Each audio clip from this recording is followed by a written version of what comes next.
You're playing with yourself again. Don't be surprised, shut up. I'm not playing with myself. I'm playing with my marionette. Come on, dance for me, motherfucker. Dance. Hell's the matter with you? Ah, there we go. Got my crack strings crossed up, my tampon strings across. There we go. Can we make him dance?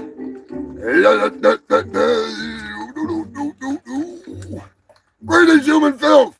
That's right. I'm back, and I'm playing with myself, even though I'm exhausted. This is my impersonation of myself at Steel Panther. Come on, come bang me, fucking Satchel. Come on, big boy. No, I'm just kidding. Anyways, I gotta stop playing with myself and get ready for the show. It's been a long week. Been an interesting week. Can't help but want to play with myself. I'm so adorable. So adorable. Mr. Moderator, what is going on, my man? Eddie, you crazy bastard. Ramon. I'm gonna give a big old fuck you to Lonnie. That son of a bitch. He still is, I don't know where he is. Last I talked to Lonnie, he was sleeping it off on the beach, avoiding RFK. I'm just saying. We'll get into that later. We don't need to get into the news that quick. It's been an interesting week. And a really interesting week. Hell of a good time. Fuck, I'm still tired. I guess it's a holiday weekend or something. I don't know. I don't fucking know. Humongous, you know goddamn well it's holiday weekend. You took the whole fucking week off. I don't even work. What are you talking about? Yeah, that's right. You don't fucking work. Except for on Sundays. Human filth, he's the laziest motherfucker. I'm not lazy. You're the one that's lazy. You're sitting around waiting for Thanksgiving. More like hiding out until Thanksgiving. Anyways, I did turkey surprise. What did you do for the holiday weekend? Well, I didn't go to Steel Panther with you, you son of a bitch. It's not my fault you didn't get tickets. You know, I'm just saying. I don't know if they would have let him in anyways. He's not 80s enough. He doesn't have the mullet of all mullets. Then why didn't you bring Brian Aper? Don't mention Brian. I'll bring you to the next concert if you don't tell Brian, all right? He's been growing out his mullet for, like, longer than I can count. Longer than I can fucking remember. Ever since I've known him, he's wanted to go see Steel Panther. They canceled the tour. They never came to town. They never came to Antarctica, as far as Brian knows. Anyways, turkey surprise. You got any big plans for the weekend? You're just trying to avoid your stupid ass. Go, then get the fuck out of here. Stay safe, stay stupid, humans. Just go away. Sorry about that. I didn't want to bring Brian to Steel Panther because I wanted to wear the pit vipers, all right? I wanted to wear the mullet. I deserve to go out and have a good time and bend over and invite strange rock stars to have their way with my ass. I'm just saying. Not that it happened. I tried, though. I tried. Speaking of trying, I tried to get ready, but I feel naked. What have I done with my mojo? Son of a bitch! I had it here. Give me 1 second, human filth. It's been such a long week.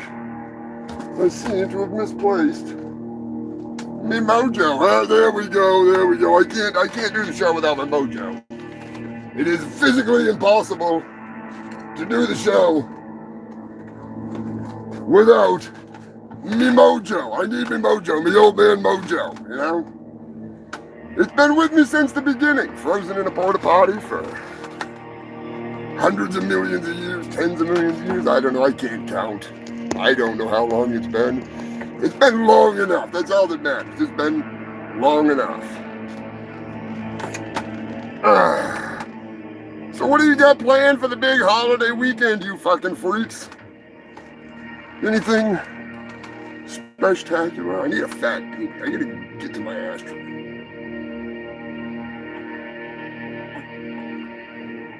Ugh. Oh, the burn. The burn of toilet wine. I love it. I love it. The jankum of my world. Straight from the toilets of Oxford County. The most delicious stew. Elena, what is going on? What did I do? What did I do? I'm fucking up something. Nothing new. Always. Always.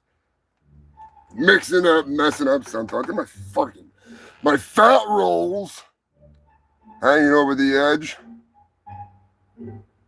All right, human fellas. Before we get started, before anything goes down, where is it? Give a big old fuck you to Lonnie, first and foremost. Second, and possibly more important, there's that. And the tradition continues, because as you know, for the last 227 weeks, that's a long fucking time. I'm just saying, meth is a hell of a drug. I don't know how I stay awake all this time, but it's definitely not meth. Definitely not meth. Now, I prefer a natural high. Huffing farts seems to do me well. You know, household chemicals, although I do love them when mixed in the proper proportions in a laboratory-like setting, I prefer to huff farts, all right? I'm kind of like that guy on Baywatch that we're going to talk about later that was into a little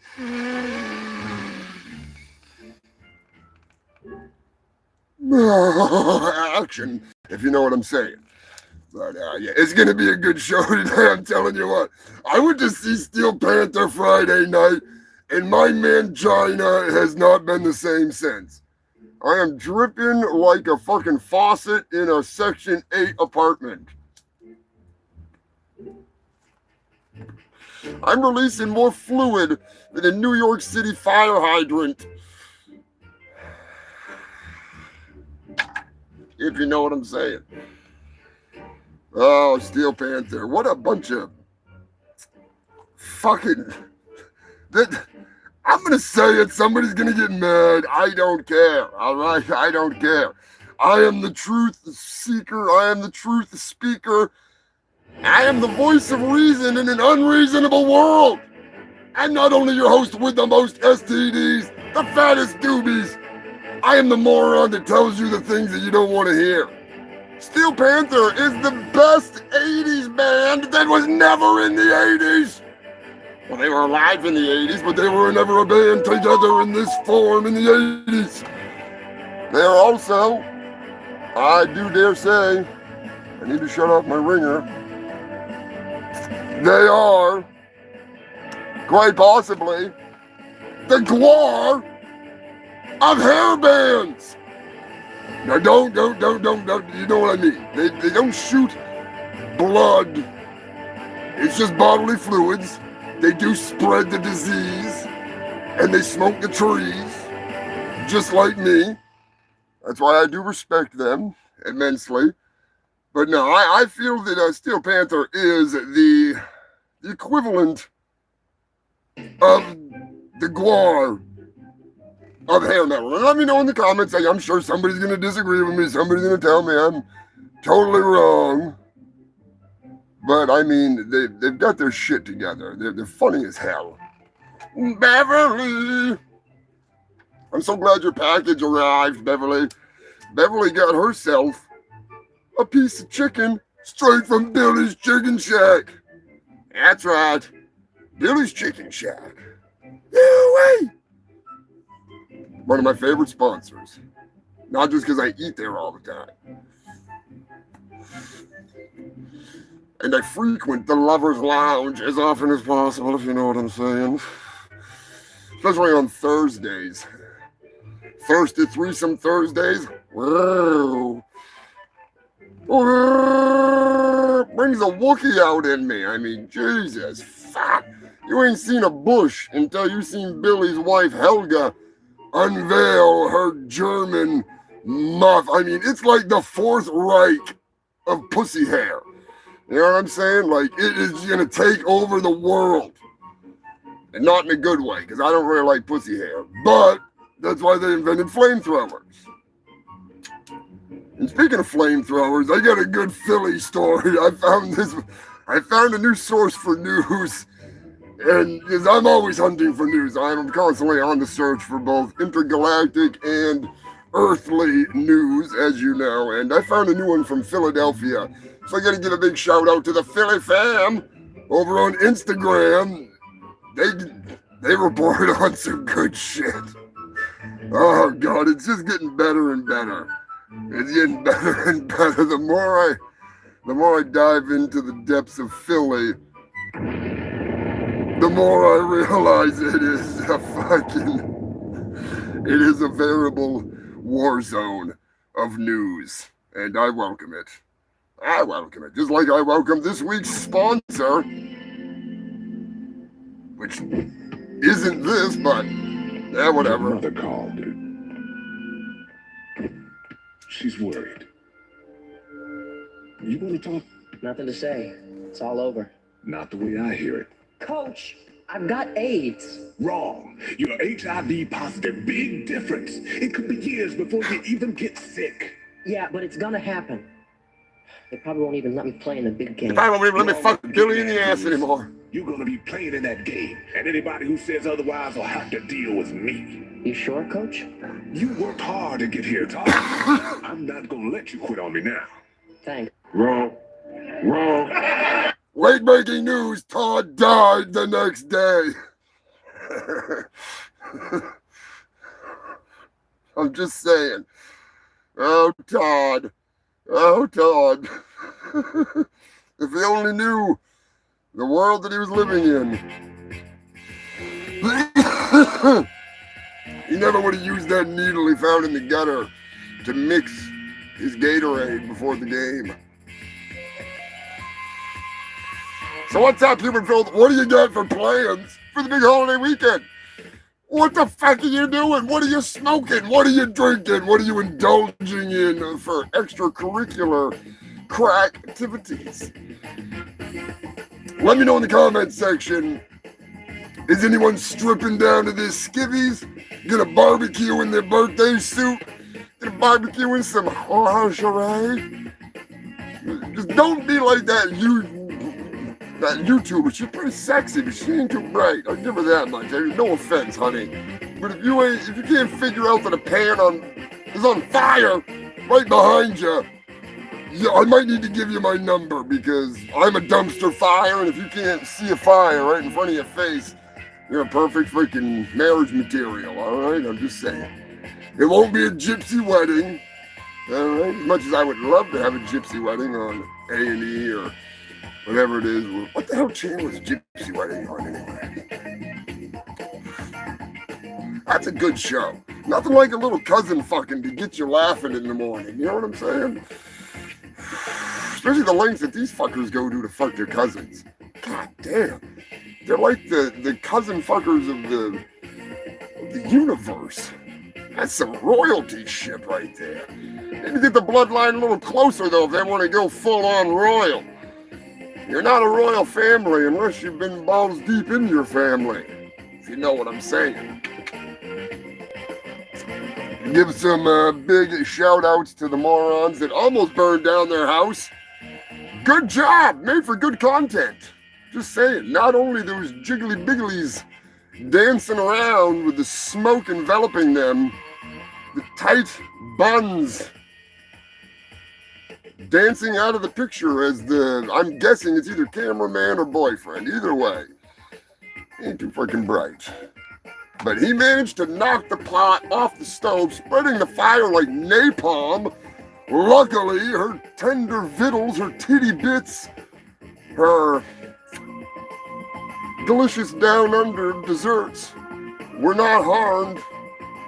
Yeah, just a whole bunch of shit got burnt, but the fire got put out, so... Yeah, I don't want to see anybody's house get burned down, don't get me wrong. I'm just saying. I guess it's not as bad as that dude from Slipknot that got his face crispy. Although I had to question the headlines that he said that his face melted off, because I saw him in the hospital talking and his face was completely intact. He had some burns, but nothing. Well, a little bit of flash burn going on there. It'll get well soon, buddy, but you might not want to tell people your face melted off when you still got your fucking face. Just saying, I had an incident a few years ago. I was smoking crack through my asshole because that's the way I like to do it sometimes. And yes, there was a flash fire. And I lost 14 renters, rentees, whatever you want to call them. Because the Oompa Loompas, they rent out my asshole. One of the three assholes. You know, it's a good living, all right? It keeps me going. But anyways, a little bit of a flash fire. You know, the ones that survived, they're fine. They're fine. They're still freaking tending the fudge factory. They're still making the chocolates. They just sing a different song now. Oompa, doompa, doopity-doo. Humongous, you better not smoke crack from your asshole again. We're gonna sue. Doompa, doompa, doopity-dee. We're gonna get the lawyer from that show with a guy named Jerry. What was his name there? The black guy on Seinfeld?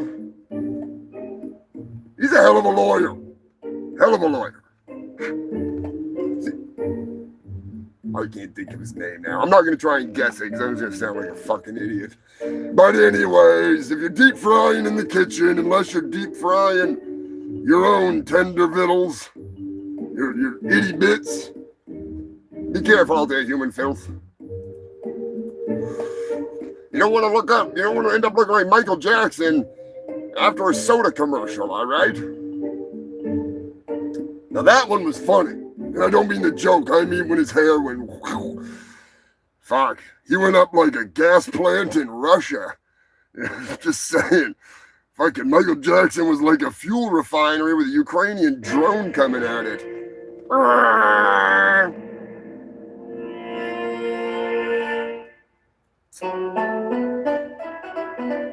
That sound can only mean one thing, you filthy fox. I don't know what it means, other than the fact that you need to go watch My Ninja, my stupid movie, so that way I can make a sequel to it. I'm still trying to convince the world I need to make a sequel. Some people say I do, some people want a prequel. A fucking prequel! Maybe we'll do like a little bit of both. We'll have a flashback within a flashback within a flashback within a flashback. No, wait, we already did that. It'll have to be a flashback within someone else's flashback that's within a flash. Oh, no, wait, we already did that. How about a flashback in a dream that's a dream of a flashback to a flashback, and then we'll have like a future vision, so to speak, of what could possibly happen if those dreams were to become reality. And then that could be the sequel, prequel, per-sequel, we'll call it per-sequel. The per-sequel to My Ninja, the meme that became a movie. And maybe I'll even be in it again.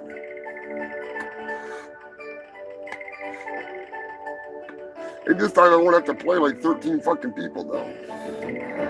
I'm not complaining, but the guy that put the movie together, he didn't pay me. Of course, I'm the asshole that put it together, so I should probably pay myself. Anyways, happy fucking birthday to some of you freaks out there. I get some special fungal freak happy birthday shout outs. Drunk as zombie, 50 years old. I wouldn't have guessed that you were a day over 500. God damn. And I mean in dog years. You're looking good. You're looking good, my boy. Hope you have the best birthday possible. I don't know what you're gonna do, but maybe you could watch My Ninja. I'm just kidding. Don't torture yourself. It's your birthday, all right? Don't torture yourself. Big shout out for the birthday to Beth Stein. Happy birthday, baby cakes. I hope you had a killer day. I know you did because I talked to you. But still. Big birthday to Frank Colbert. That's right, Frank. The Man, the myth, the legend, the one that helps none other than Uncle Sexy, Chuck Varga, Executioner. That's right, Frank has been helping Chuck with distributing art and promoting things and all kinds of awesome stuff to help Chuck with his battle against cancer and the bills that come along with it. Oh, God. So, big shout out and thank you to Frank. Give all these fucking freaks a big birthday shout out. I'm sure there's more birthdays, but Facebook has been having a tendency of just showing me people that I don't even know whose birthday it is. Just fuck off, Facebook. Zucky Buttfuckerberg, your time is coming. Scrapulous, my man, what's going on, brother? Cankerous, Turd Ferguson, sending in some news this week, too. Lobster Dick, Mr. Moderator. Gonna give a big special shout out and thank you to Mr. Moderator. Much appreciated. Keeping the freaks on a leash here in the comments section. Sometimes they do get a little crazy. That's the way I like it. So that way, I want him to moderate the comment section by not deleting a fucking thing. Nothing gets deleted. Unless it's like hookers or something, you know what I'm saying? I mean, I don't need any fucking hookers. Jake is drinking right out of the grease trap. Fuck yeah! That is the way to go.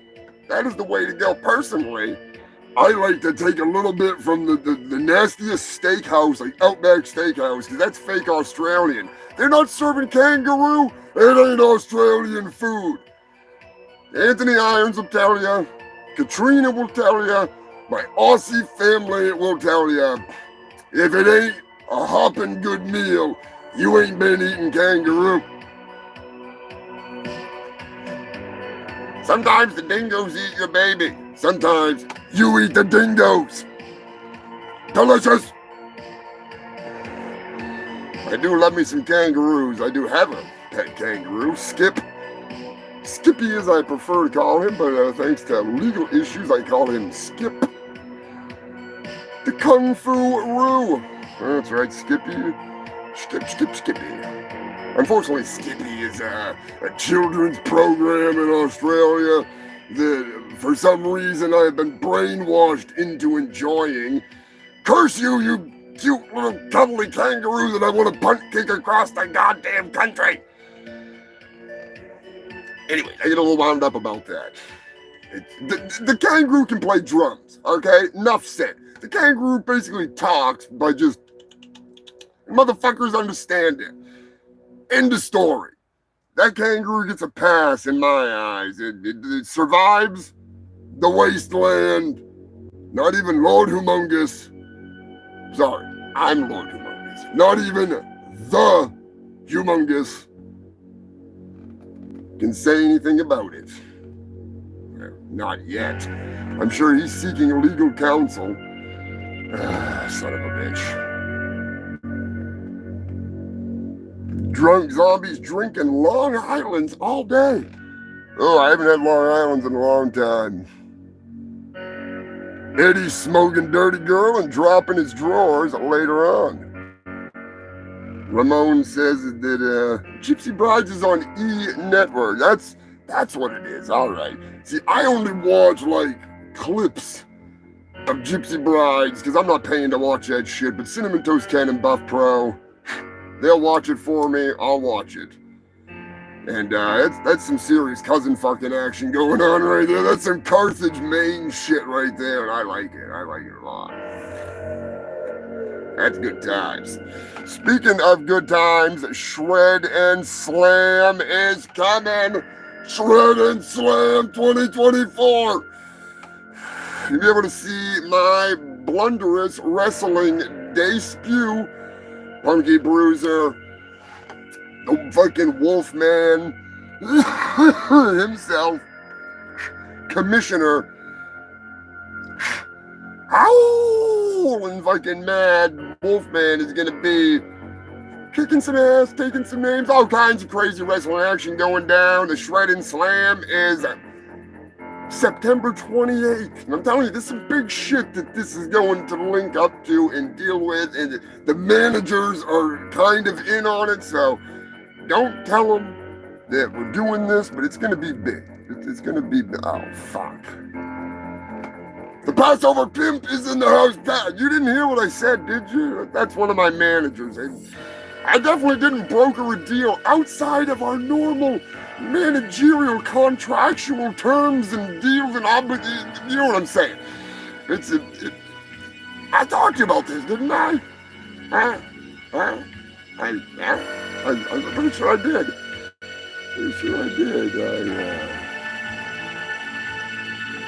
Anyway, we'll talk about this later. We'll just figure it out later.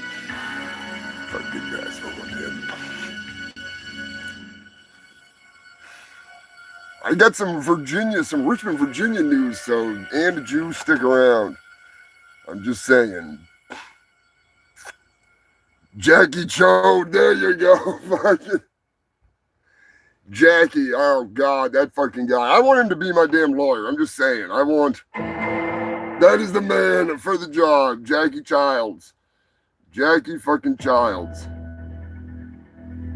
No case will stand with Jackie Childs behind it. I'm surprised fucking Trump hasn't gotten him yet.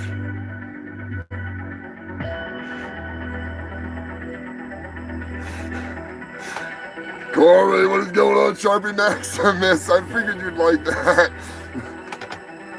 I couldn't resist using the old wrong door in the rest stop fucking meme. Wrong door in the bathroom rest stop. I could totally picture Hogan doing that. That's the only one time he'll go down. Queen Elizabeth, how you doing?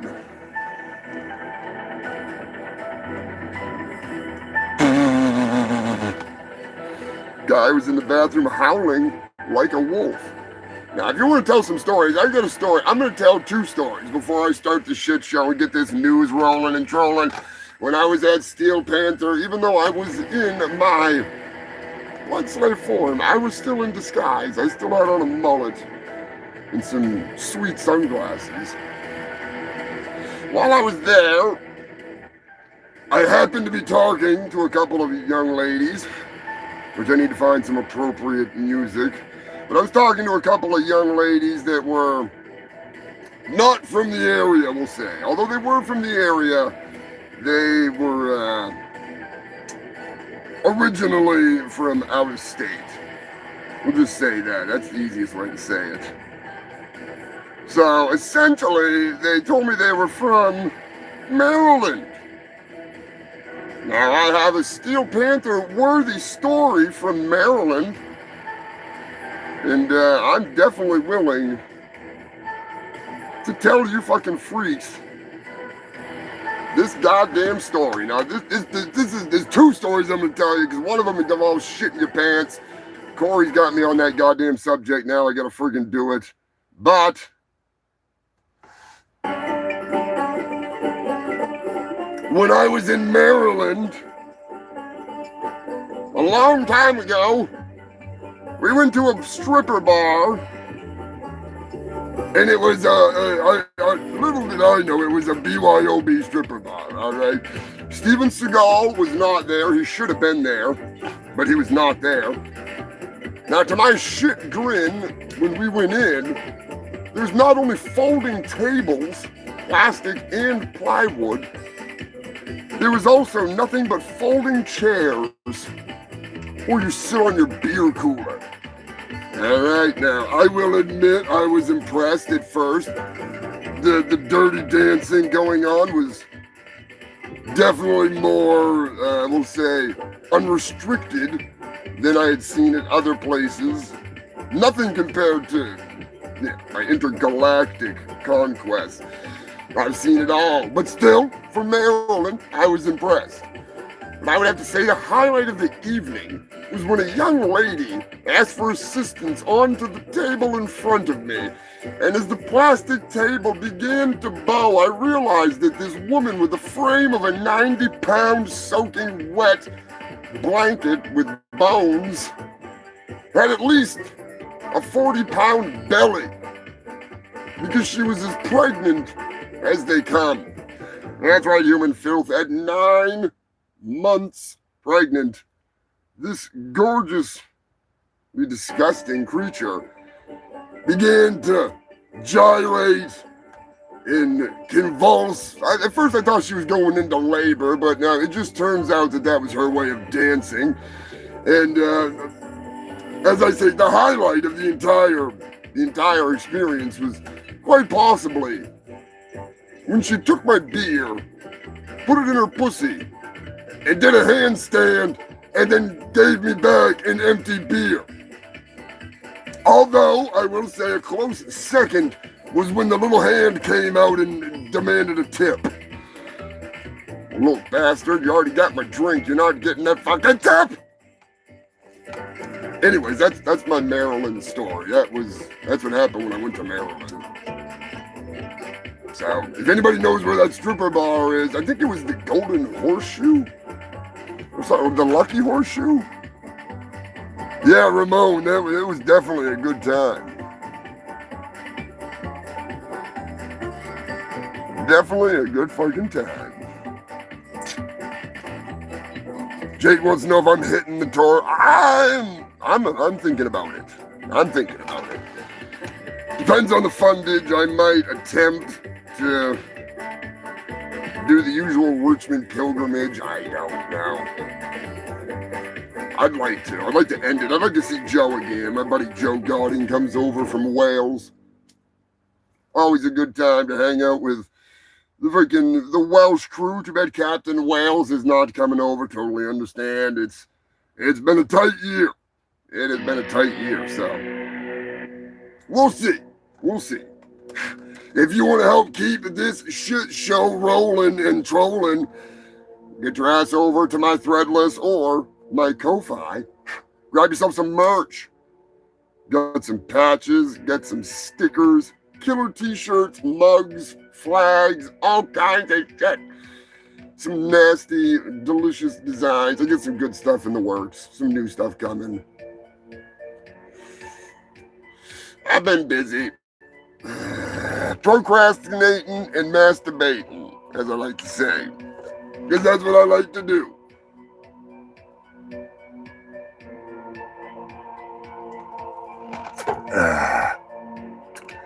Big, huge shout out and thank you to Dirty Dave and the Dirty Doober. Had an abso-fucking-loot blast yesterday in New Hampshire. Keen Music Festival. Gwell-O out there kicking ass, taking fucking names. Cankerous Dirty Dave, Dirty Diamond Dave is what I like to call him every now and then, because he is also my manager in wrestling, believe it or not. We made the journey down to the fucking big festival. Psycho Destroyed Out, Doigenstein, Penguini, Grim Slaughter, all ready to slay. It was an awesome time. We had a fucking blast. Telling you right now. Well worth it. Well worth it. It's a big shout out and big thanks to everybody that came out. Everybody that didn't call the cops. I smelled like a corpse. Smelled like I worked for Wells Fargo. We'll get to that a little later. We'll get there. Be sure to give this shit a like and a share, just cause. Joker, what is going on, my man? Glad to see you made it. Everybody give the Joker a big shout out. He is Sensei Seagal's bishop, or are you the deacon of deeds? The bishop of badassery. He is a good shit, long time, freaking, I would have to say, Seagalian aficionado. He's a hell of a fucking guy, and I do appreciate it, Joker. I got way too much content. Check out the fucking Adventures of Billy Hill. That's something I've been farting around with for way too long. It's been over 10 years of procrastinating on that fucking stuff. And we're just getting started. Just getting started. I remember when I started this shit, pandemic, Brian Cork has been there for every goddamn show, which is scary. Scrapulous, you ain't missed a damn show. Dirty Dave's close behind. Scrapulous. Cankerous used to watch in his fucking car in the parking lot when he was homeless living at Walmart. Got freaking some amazing fans, old friends. That's one thing I love about this damn channel. And what I do every week and anytime I can fucking get out there and do it. It's the sense of community. People that don't even know who Gwar really are like, you remind me of that band Gwar.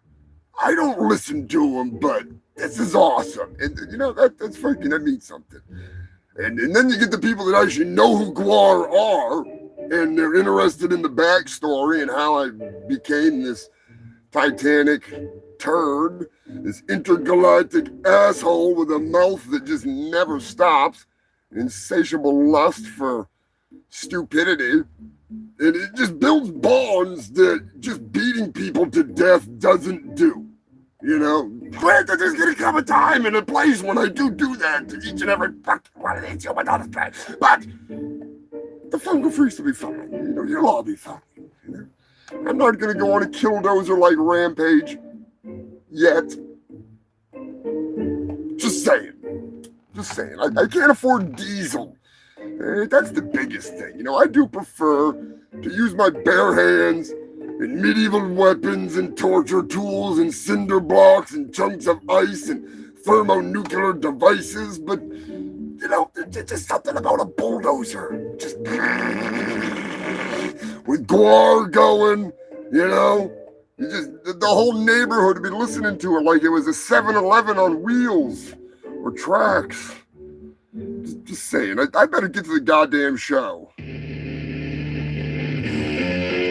Start this motherfucking moronic shit show up for the last 227 weeks.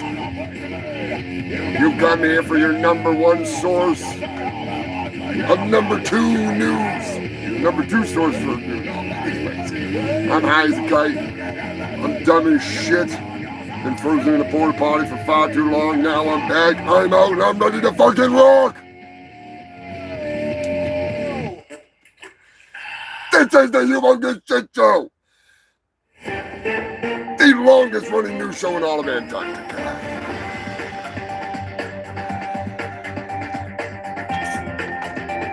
Banging up the news. Other than a bunch of thank yous to the freaks. Japan is coming in hot. Hot, steaming, delicious, just in time for the holiday weekend. Mr. Moderator hit me up with this story, even though I've heard it, even though I know it. I wanted to bring it to you again so you can all bask in the deliciousness, the fucking savory, sweet flavors. Let them roll off your tongue. Let them dribble down your ass crack. Eat what you've already eaten. I'm telling you, it's not brain food. I wish it was. I guess you could make brain steaks. You could make brain steaks if you just slice it properly. Hannibal Lecter, you know, great guy. He'd love to have you over for dinner. Even though he's a movie character and he's not fucking real. Anyways, Japan is coming in with the most delicious, decadent, desirable, crazy cuisine of the year. Are you ready for this shit? You better be. Researchers in Japan have developed a new form of protein strand that has been able to be, they basically take protein and they link it all together to make it into meat. And then that meat is what you eat. But the thing is you've already eaten that meat, because that protein, it's coming straight from the fecal factory, from the fudge processing plant. Now, normally I would get upset. Somebody cutting into my pipeline of poop, taking my precious fecal fuel, the chowder of power. For those of you that do not know, every porta potty on this planet, every pipe toilet leads to a place where I get a percentage of that poop. The porta potties, I get more. The master put the porta potties on many planets as a fuel collection unit. Essentially, it transports the raw fecal fuel to the Brown Eye Nebula. That is a refinery. Outside the outer fringe of the Brown Eye Nebula lies, whatever you want to. It's a whole bunch of shit ships, an entire armada fueling up. They were to be mine. And of course, you all know, I was banished to the depths of space for my heresy, my stupidity, my never-ending lust for being rammed in the rear, given the giggles. When I was cast into the arena to fight the Slotards, to gain my mighty Scumdogian title, to ascend into the Master's warrior class, there was a Slotard revolt. And instead of attempting to kill and fuck and fight, they all just wanted to fuck. That's all they wanted to do. So, I mean, what am I supposed to do? Am I supposed to not ram a rear that's right there ready to go? Me being the prodigal son, the one, the fool, the rectal wreckage, the bastard son of Honorary Urungus, the fungal, feral little fiend that I was. My life was spared, although I was banished to deep space. Not Deep Space Nine, thank God. I mean, that wasn't a bad show, but I wouldn't have wanted to be stuck on that base. No. Not enough green chicks for me. Not enough green chicks. But regardless, I digress.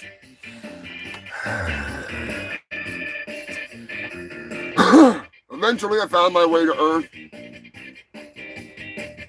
After many conquests, definitely not creating Bone Snapper. He's not my kid. I did not fuck that cave troll. Maury Povich can prove it. Although I think he's dead. Still.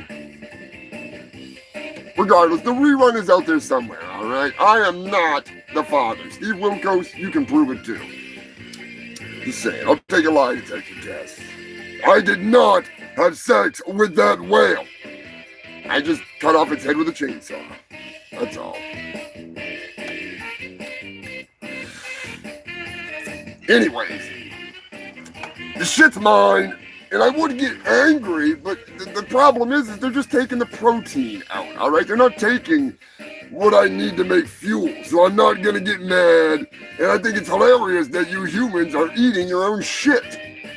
Granted, some of you eat whale shit when you eat ambergris, but still, it's hilarious to see this fecal fetish that some of you have. It's rather delicious.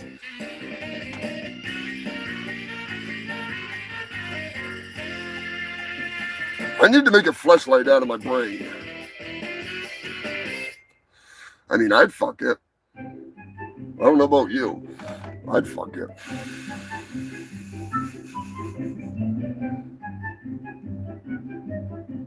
Yeah, exactly, Joker. The master, he had a plan. Until I fucked it up, he had a plan. Or she, it, whatever you want to call it. Because, you know, the master's kind of like my mother. Odorous was my father, when Odorous put his foot up the master's ass, his last act of basic heresy against the ruling class, the creator of all existing every fucking thing. When Odorous did that, the toothy, the hungry asshole of the master chewed upon his foot, shredding those feet, those bizarrely big, beautiful, OnlyFans-worthy feet of my father. That fungus that was left behind turned into an analoscopic pregnancy. And as I leached power, gaining in strength, eventually I was big enough that I was crapped out. And had it not been for my first words that I spewed from that giant cauldron of a toilet, that bubbling cesspool of fecal chowder, I would have been flushed and just basically recycled. But my idiotic mouth saved me. One turd to rule them all. I'm just saying. The rest is history. So keep on flushing. One of these days, I'm going to get the hell off this fucking planet. Psycho Destructo, myself, a few select others. We're not going to take the Hail Bob comment out of here. Oh, no. No Nikes for us. No applesauce. No fucking Flavor Aid. We're just shoving a whole bunch of technology up Lonnie, the whale, up his ass. And then we're blasting off into outer space to go get that shit ship armada and come back for you freaks. Only the loyalist of the freaks will come back with us. It's going to be a long, boring journey, but we're going to be able to laugh at Lonnie the whole way. Not only will his asshole be filled up with technological turbulence, devices that he could never understand why they're even there, and quite frankly, we don't even know why they're up there. It's all about the pain. The pain being inflicted on Lonnie. Give a big fuck you to Lonnie. Lonnie, I'm a doom and dumb and rum and pride and dola, as you sing your sad whale songs and cry across the universe. Our technology will harness those sad whale songs and turn it into some form of propulsion that I really don't understand, because I'm not Stephen Hawking. I just envy him. Anyone that can get a lap dance like Steven Seagal in a stripper bar in a fucking wheelchair and still get some pussy, I'm impressed. How did they do that? Did his dick work? Or did they just have like an inflatable thing so he could just like, I want to get on, types it in, and all of a sudden it's just like, beep, beep, beep, beep, and he's just like rock hard. Anyways, what a lonely life living at the stripper bar. Who am I kidding? I fucking love it. I'd be right there next to Steven Seagal. I don't know about you, Joker, but I love me some pregnant bitches breaking tables. I'm just saying. I'm pretty sure Cankerous would be there with me. Anyway, speaking of bizarre news, J.D. Vance is in the news. Of course, JD's in the news. When is he not in the fucking news? I'm just saying. J.D. Vance, Cankerous sent me a story involving him. And now this is not political. I don't give a fuck. This is gay porn, not political. Which, I mean, technically it's not even gay because it's guy on couch. That's right. There's keep in mind, I didn't go looking for this, all right? Not that there's anything wrong with that. If you want to shop at the sponsor of this week's show, I beg you to. I implore you to. Because that just means they're going to keep dumping free furniture onto me. Okay? And I need all the free furniture I can get because Mine is extremely crusty for some strange reason. I really don't know why. I don't understand it. But regardless, J.D. Vance's sexual advances on a couch, although it is claimed to be a joke, it's fake news. It's real enough that it is inspired an adult film series where men are engaging in acts of, oh, chicken, wow, wow. Where's the good music? Hang on a second. Where's the good music? Men are engaging in acts of getting down and dirty.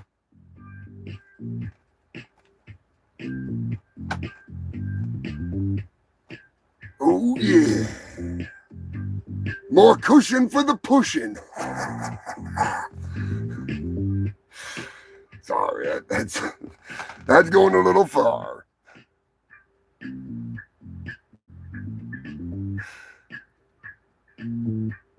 Brian's getting hammered this show.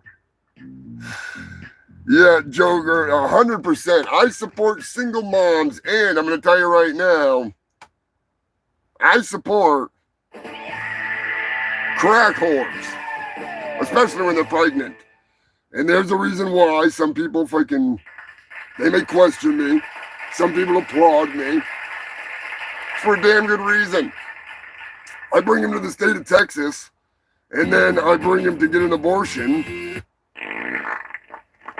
and then I sue the doctor, and then I sue the hooker, and then the best part is, my favorite part, I go out back, and I find those delicious, I can't, where the hell's my phone? Come on! Oh well. Anyway, the manager will call back. Hopefully it's not my lawyer. But I smoke the crack babies. Oh my God, they're so delicious. They're the best if you marinate them long enough, and you can get enough money to buy plenty of rocks if you just get a good circle going. Every week, 2 weeks, I just freaking bring in a new hooker, get an abortion, get the crack babies. The best was I had an octomom one time. Telling you right now, it took a whole lot of crack, but boy, the end result was sheer brilliance. I was smoking for days. Oh, they're like little crystallized mummies. They're just so adorable. You almost don't want to melt their little fucking heads. You're not just smoking crack babies. You're making money. You're making money too. It's a circle of destruction that I highly suggest to anyone who's got the gumption to do it. I don't want you to do it because then you're going to cut in on my action, but I'm just saying. Don't even get me started on the money I made from the pandemic. Granted, I'm the one that caused it, but that's a story for another time. That's a long, lonely road that we probably don't need to go down until next week, It's been a long weekend, and I don't want a lawsuit. I don't need that much trouble. Just saying, we got some bangers this week for stories, so I gotta try to be careful.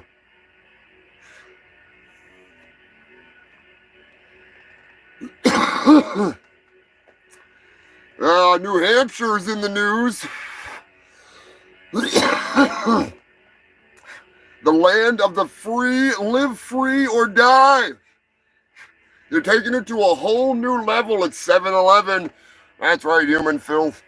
I don't know about you, but I'm pretty impressed here. There is a 7-Eleven in New Hampshire that is blasting opera 24/7.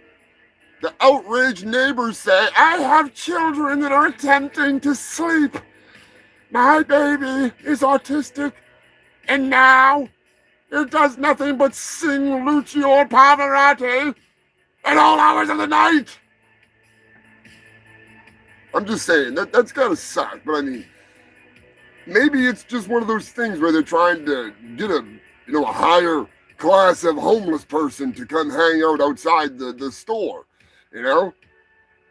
If they had maybe if they put on guar or something like that, they'd get some real good fucking people coming into the store. But oh no, they got to go for those high mucky muck, snooty opera people. And imagine if they're behind the counter.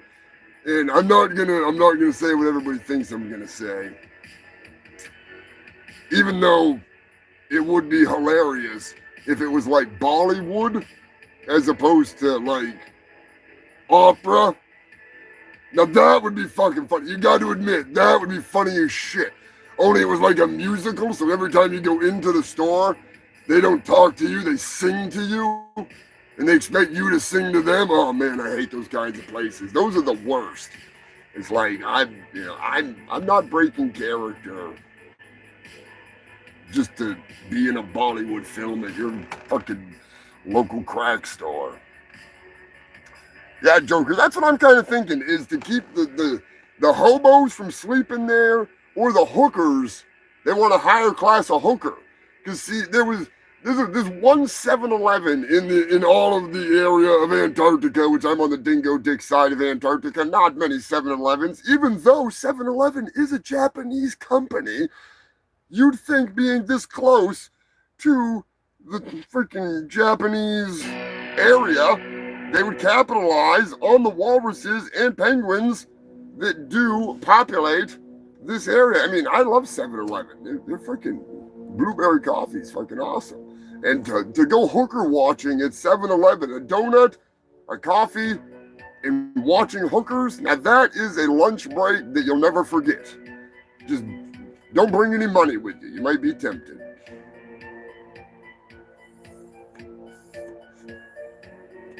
I was out watching hookers one night. I'll never forget. This was hilarious. I was actually there for coffee. Don't get me wrong. I was there for coffee. But I happened to spot a pregnant hooker, and she stole a box of donuts. And I was in the shitmobile by that point. And I'd never seen a pregnant girl in high heels run so fast, except for the last time I tried to propose marriage to a random woman. Anyways, it was hilarious. She was like a bullet. She was like a turd out of an ass on Taco Tuesday. You know what I'm saying? Just like you don't even get out of the drive-thru and it's already in your pants. You're like, I only took one bite of this fucking taco. Come on. I don't want to have to change my underwear again.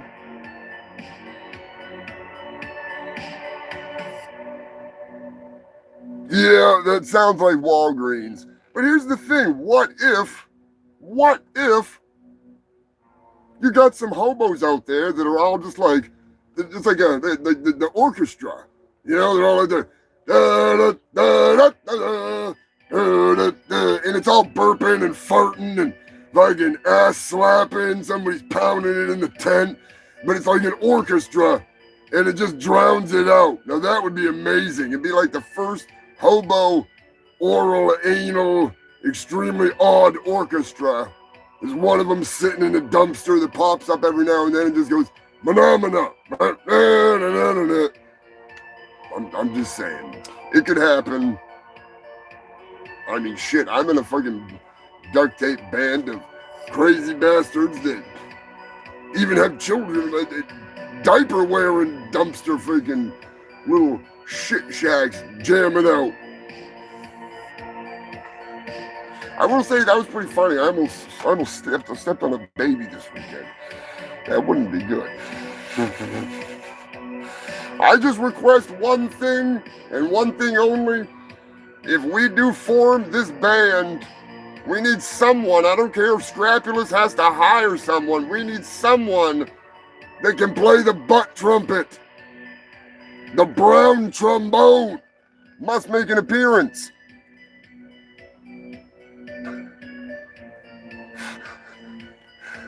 I think the way to do it, Joker, would be to find a whole bunch of talented musicians and then dress them up like fucking hobos and have them all like make a hobo encampment and sit there and be like the band that just moved into town. Oh man. I have too many ideas. I'm going to tell you right now. The freaks know. I'm going to, hear me out. This is not political. This is just fucking hilarious.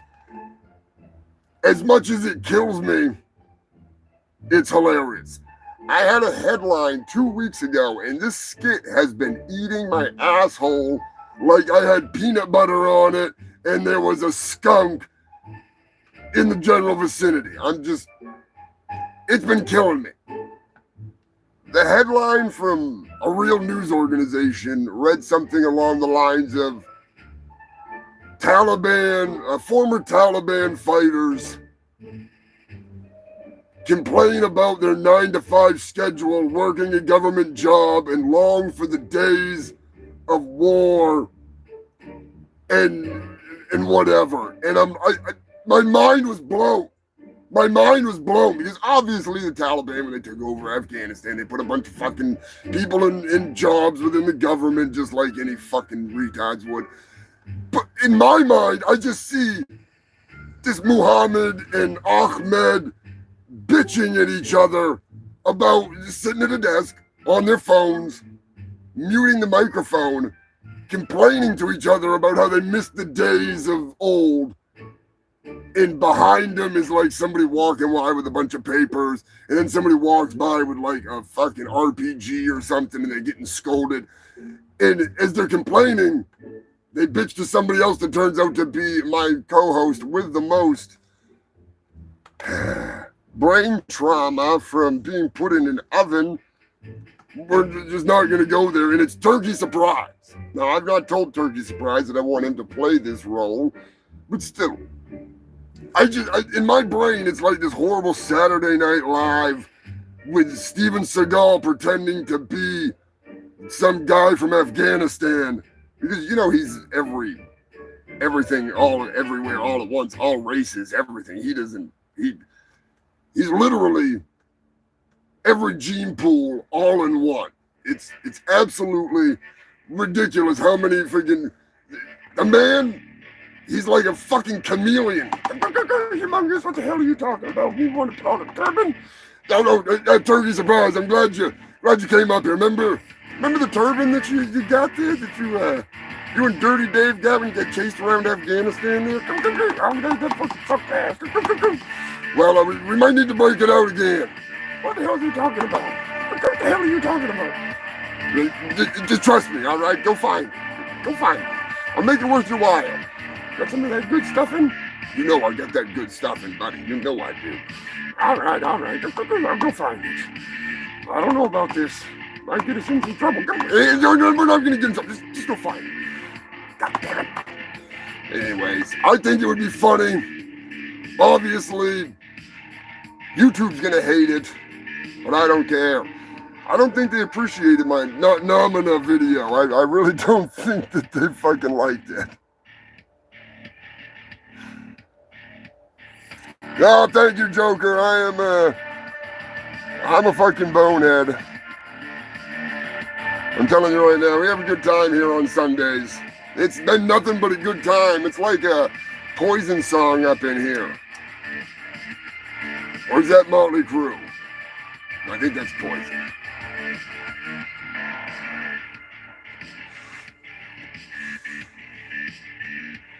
Anyways, the residents of the New Hampshire town, they wish the fat lady would sing so this could all just be over with. I would break out some opera, but I'm not really, not really feeling it. That and I'm not an opera singer.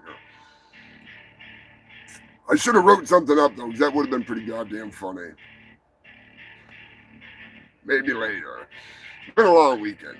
Tennessee is in the news. Oh, boy. Now, this one I did not have. Okay, this is one of those stories where I didn't have this on my list of what the fuck kind of headlines for this year. There's a few of these ones.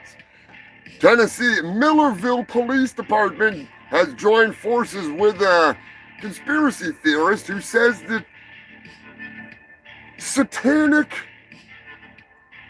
pedophiles are pretending to be Jews so they can kidnap people for a sex dungeon thing.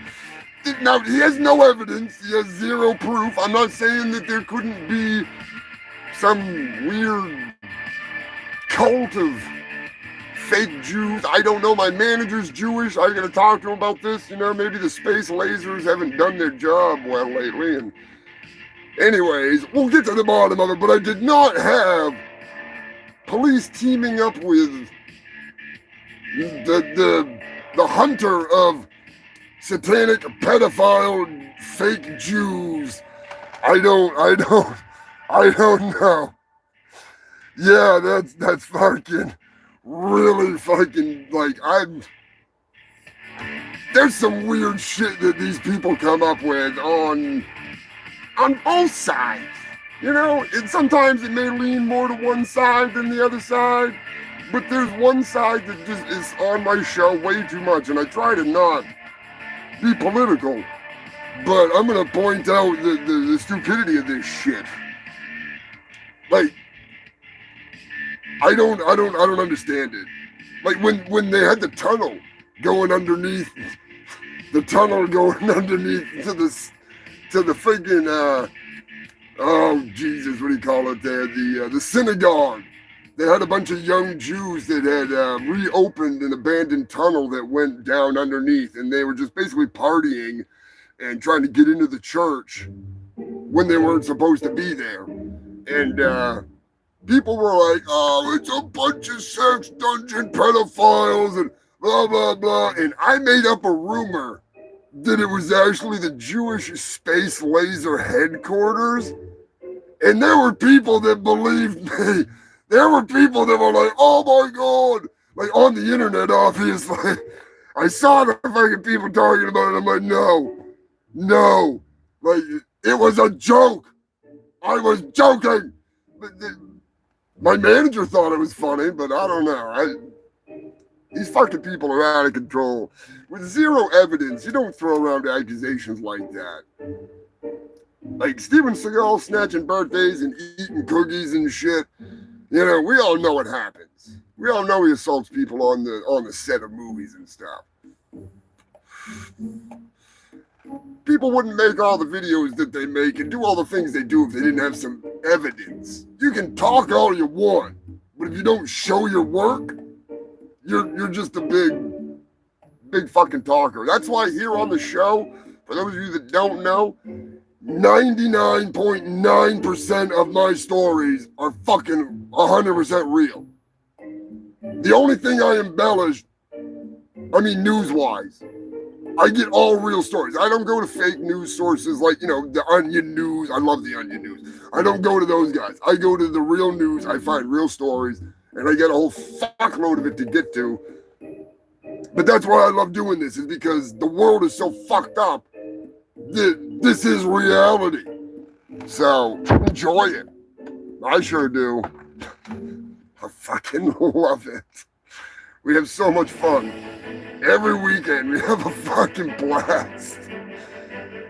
Speaking of having fun, Wu-Tang Clan ain't nothing to fuck with. That's right, rest in peace, ODB. You may not have paid your child support, but you sure paid your debt to society.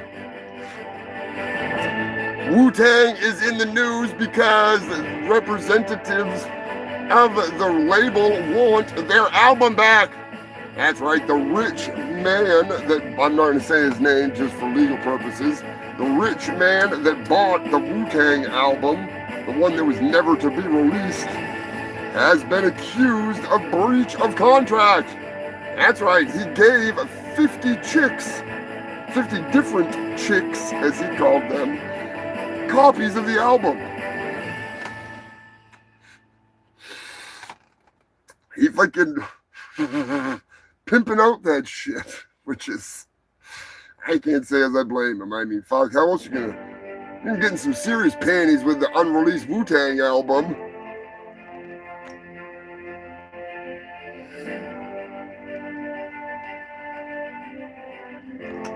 I do love me some fucking Wu-Tang. I actually I could have gone and seen him a couple times. I should have. We got a new source of news straight from the source, right from the tap, right from the thirst trap that is Philadelphia. That's right, Philly fam is in the house with some news. For the second time in 2 weeks, a vehicle has rolled into the Sucky Kill River. That's right, human filth. In the river that I can't pronounce the fucking name of, even though I said the name of it earlier. A couple was getting down and dirty, getting it on down by the seashore, seeing how deep he could get into those seashells and the clam bed, so to speak. While clamoring for space in the back seat, somebody kicked it out of gear, rolled right off the pier. That's right, human filth. They went from getting down and dirty to wet and sinking. I mean, he said he was going to get her panties nice and wet, but he wound up pretty much drowning her. No one was hurt in either of the incidences but the cars. And that's a whole nother story right there. They're pretty much fucked. But still, I had to laugh on the Philly news. One of the news guys was like, "Can we get some Barry White? Can you play some Barry White?" I fucking love the news in Philly, I'm telling you. There's certain news organizations out there that just, they know what they're doing and they have fun when they're doing it. And that's what I try to do here on the Shit Show. And yeah, Philadelphia, you got a winner. I appreciate the double down on the dickin' down by the river. If only it was a van down by the river, it might have been a different story.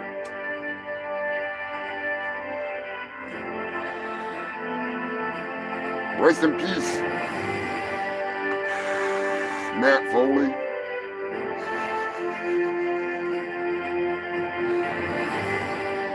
Oh, shit.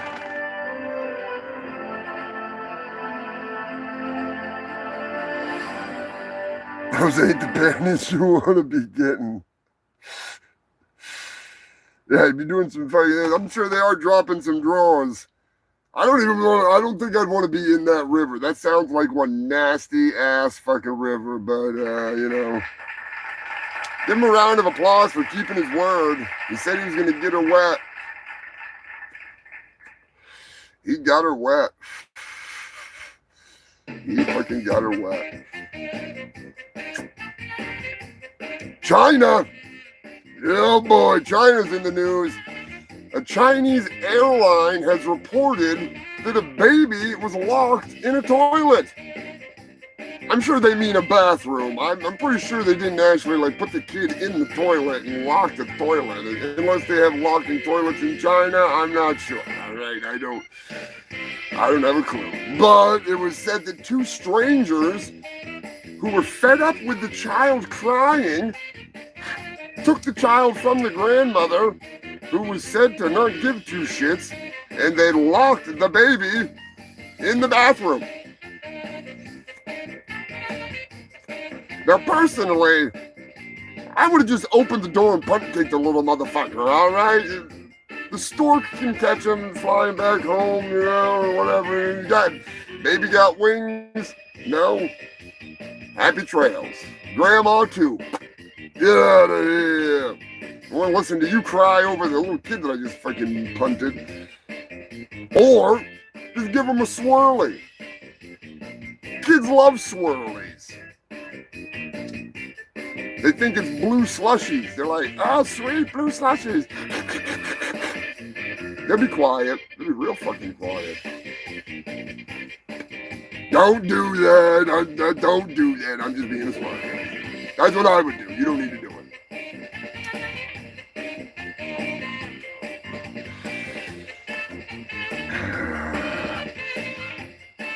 It is about that time, human filth. We gotta not hit that, because I am fucking retarded. Anyways, this week's sponsor, you know him, you love him. Howdy, my Philly hungry horny honkies. Are you so hungry you're as hard as a ham bone? Does the mere thought of some tender victuals get your gravy flowing down your thighs? And come on down to Billy's Chicken Shack, where you can wine her, you can dine her, and then you can eat her vagina. That's right.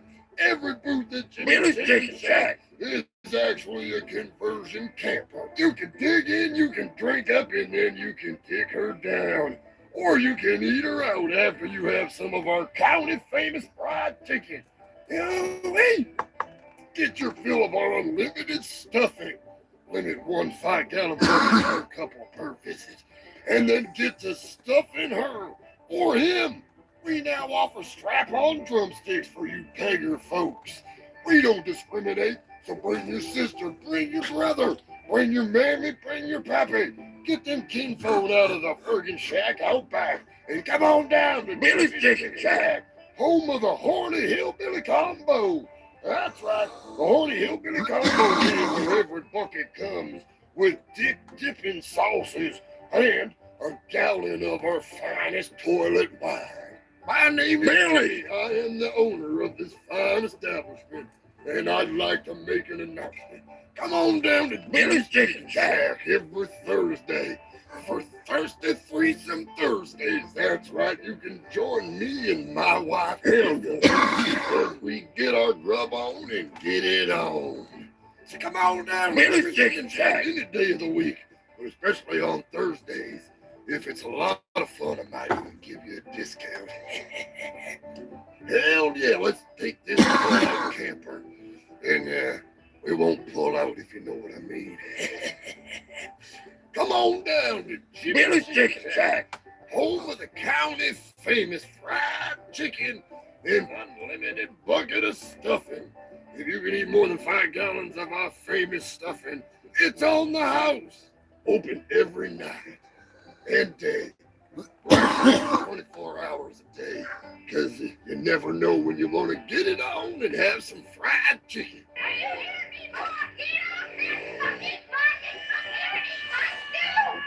Come on down to Billy's Chicken Shack. Yeah, chicken's so good you put it in your pocket. Ooh, pocket chicken, that's when you know it's some good grub.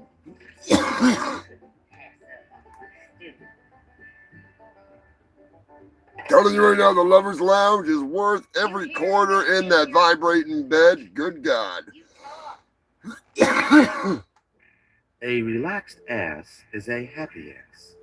But if it's a tight and unrelaxed ass, it's an unhappy ass.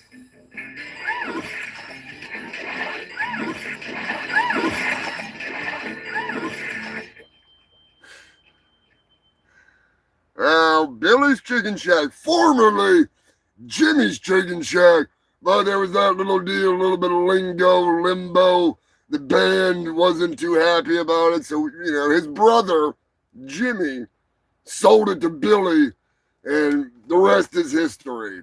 It's a beautiful circle of basically keeping it in the family.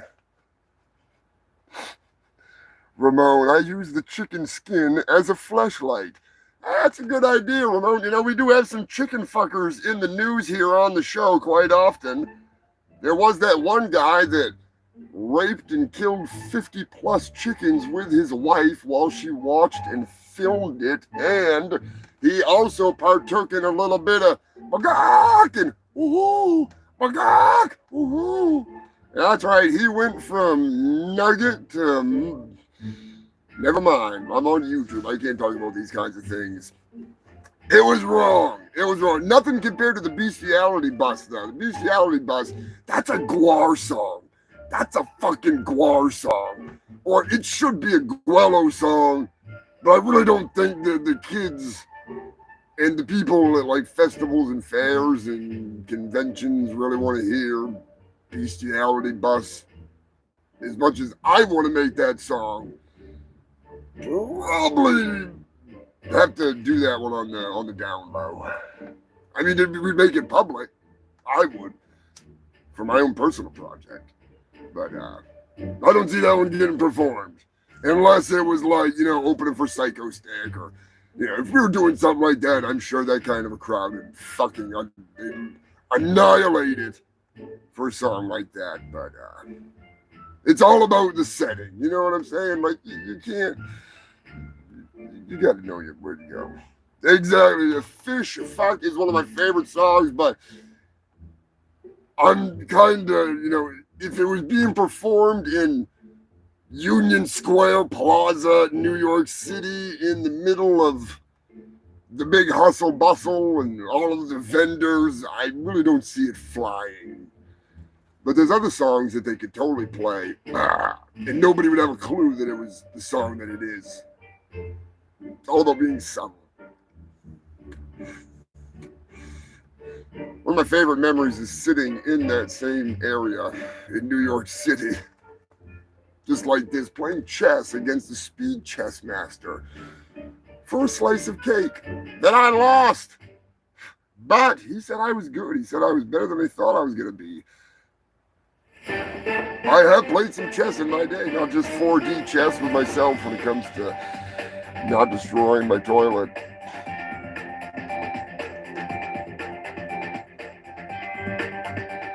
I'd love a flying fish fuck. Imagine one of those things, you're like, it'd be like a carp. When the carp jump out, you're like pissing in the river, and all of a sudden, fish fuck, whoop, right onto you. Flop it like a fish.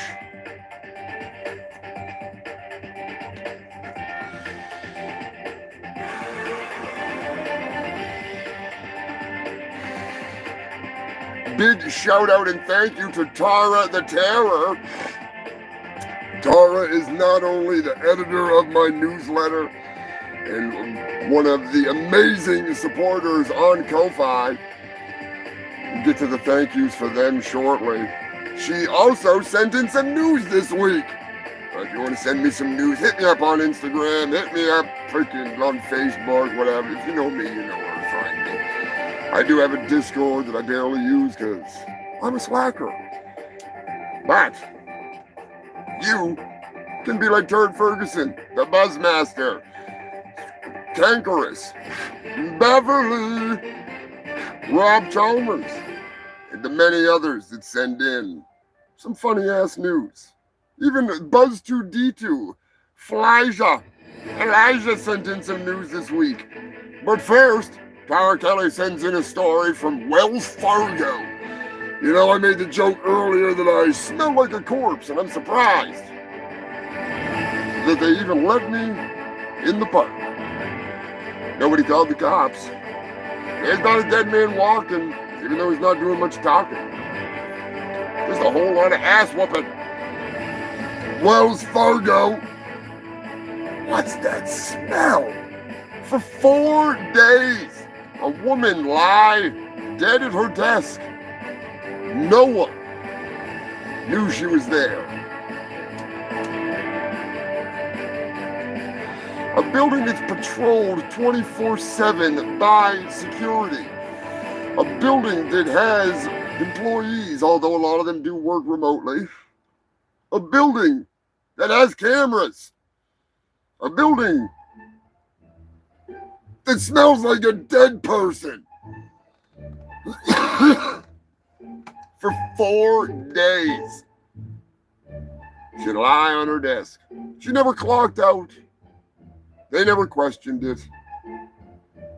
I wonder if they're going to pay her for those 4 days. Probably not. Probably not. They'll probably charge her for it. To be honest with you. Regardless, just goes to show. Humans are filth. Which leads to one of the stupidest fucking headlines I've ever read. And I've read some shit I have smoked. Like, I don't even... It's,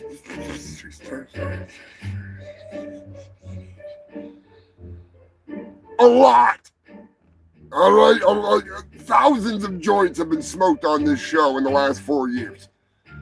And I remember a whole hell of a lot of headlines, but this is one of the headlines that is the stupidest shit, unless I'm misinterpreting it, which I know I'm not, because I'm not a... Well, I am a retard, but I'm not that retarded. So this is a new segment, which is not a new segment, it's an old segment. I'm just bringing it back. Stupidest fucking headline of the week! From Earth.com.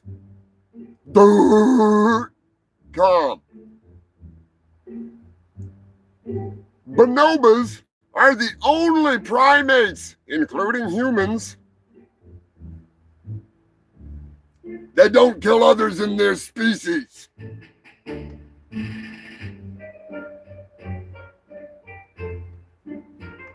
Monkey see, monkey do. They're not watching those monkeys 24 hours a day. They don't have somebody watching every day. There's no way that those monkeys are under that high of surveillance. If they are, then I want their OnlyFans. I'm just saying. Now, the first time I read that, I read it totally wrong. But still, I think we need to find out. I think we need to go out there with the bonobos and put a fucking inflatable monkey, or get Brian Apern. Brian, wake up, Brian. I know it's been a long weekend. Brian, Sensei Apern, he's had a rough one. He's not doing well. He's not doing well. He might need a freaking rip off the old dude. Everybody give it up for Brian's mullet. He's freaking... What? Turkey surprise. What? No. Turkey surprise. He's full of shit. He's full of shit. What? Ask the audience if Turkey Surprise is lying. Is Turkey Surprise lying about me going to Steel Panther? Is he or isn't he?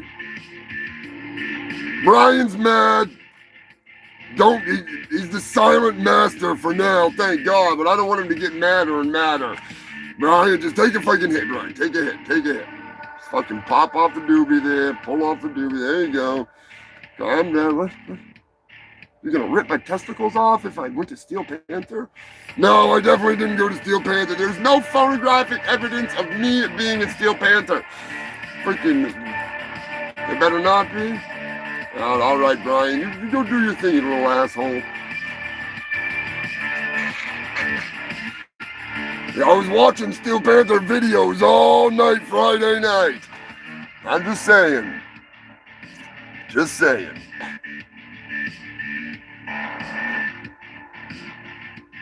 Brian, what's going on, man? How the hell are you doing? Always good to see ya.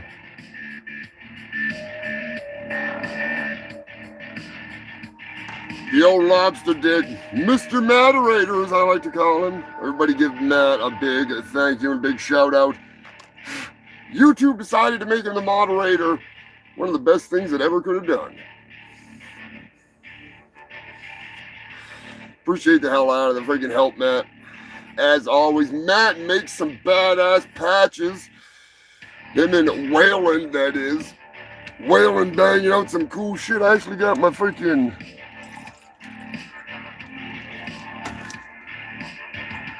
Oh, of course.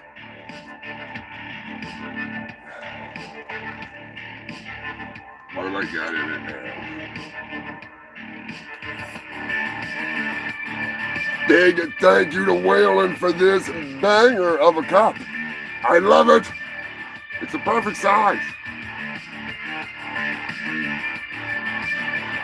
I have a small bladder, so it holds just the right amount of urine. It's a beautiful thing. It's a beautiful thing.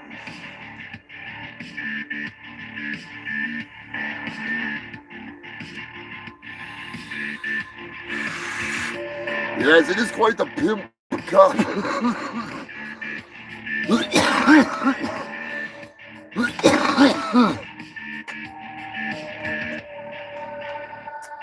I don't have any of the patches over here. I could go grab some of the patches. My patch maker over at Magic Circle Design, Shannon, knocking it out of the park as always. Her Ninja Union patches that I designed and she made up are definitely the shit. They're still available if you want to join the Ninja Union.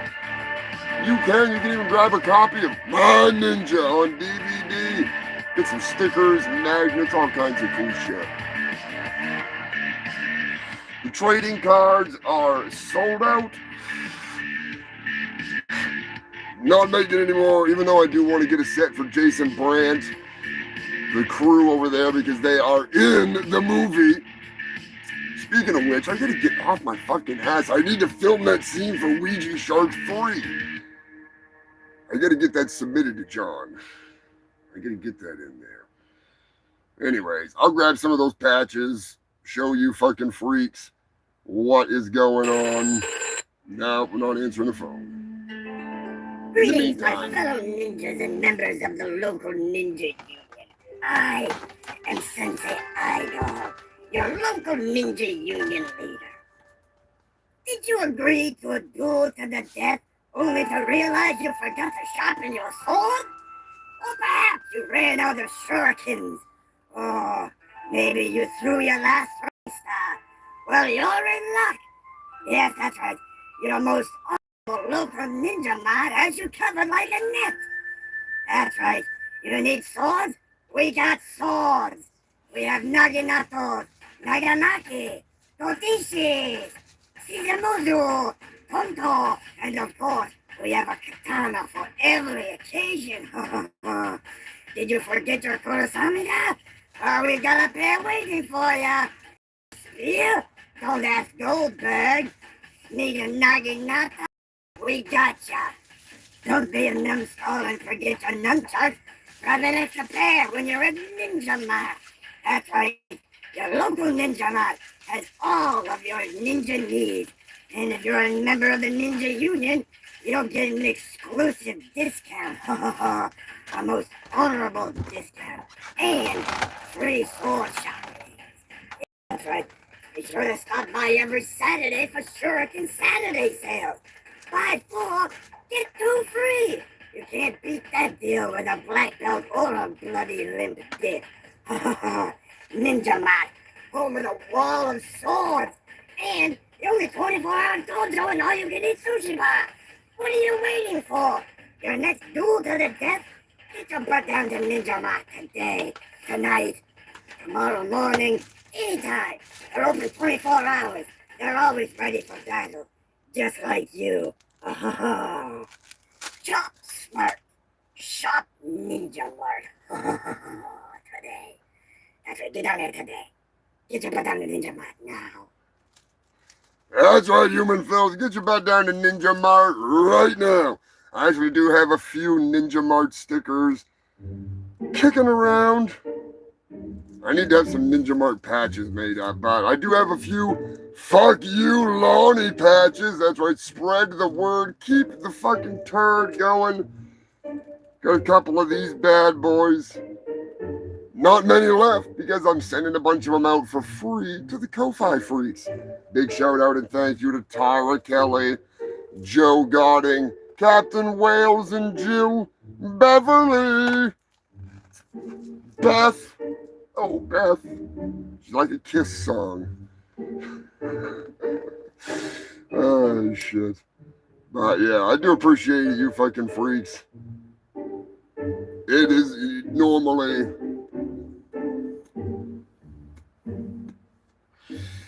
a lot more smoky around here, but we'll get back to normal.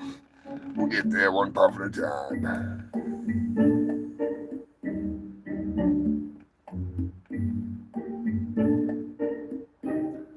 I'm guessing Mr. Moderator's running a contest. Sweet, Scrapulous can fit the Goldie on the page. I gotta get a special. That bronze one, I was gonna have Scrapulous embroidered on it, and I totally spaced it. I got one done for the moderator that's got his name on it. I do apologize, Scrapulous.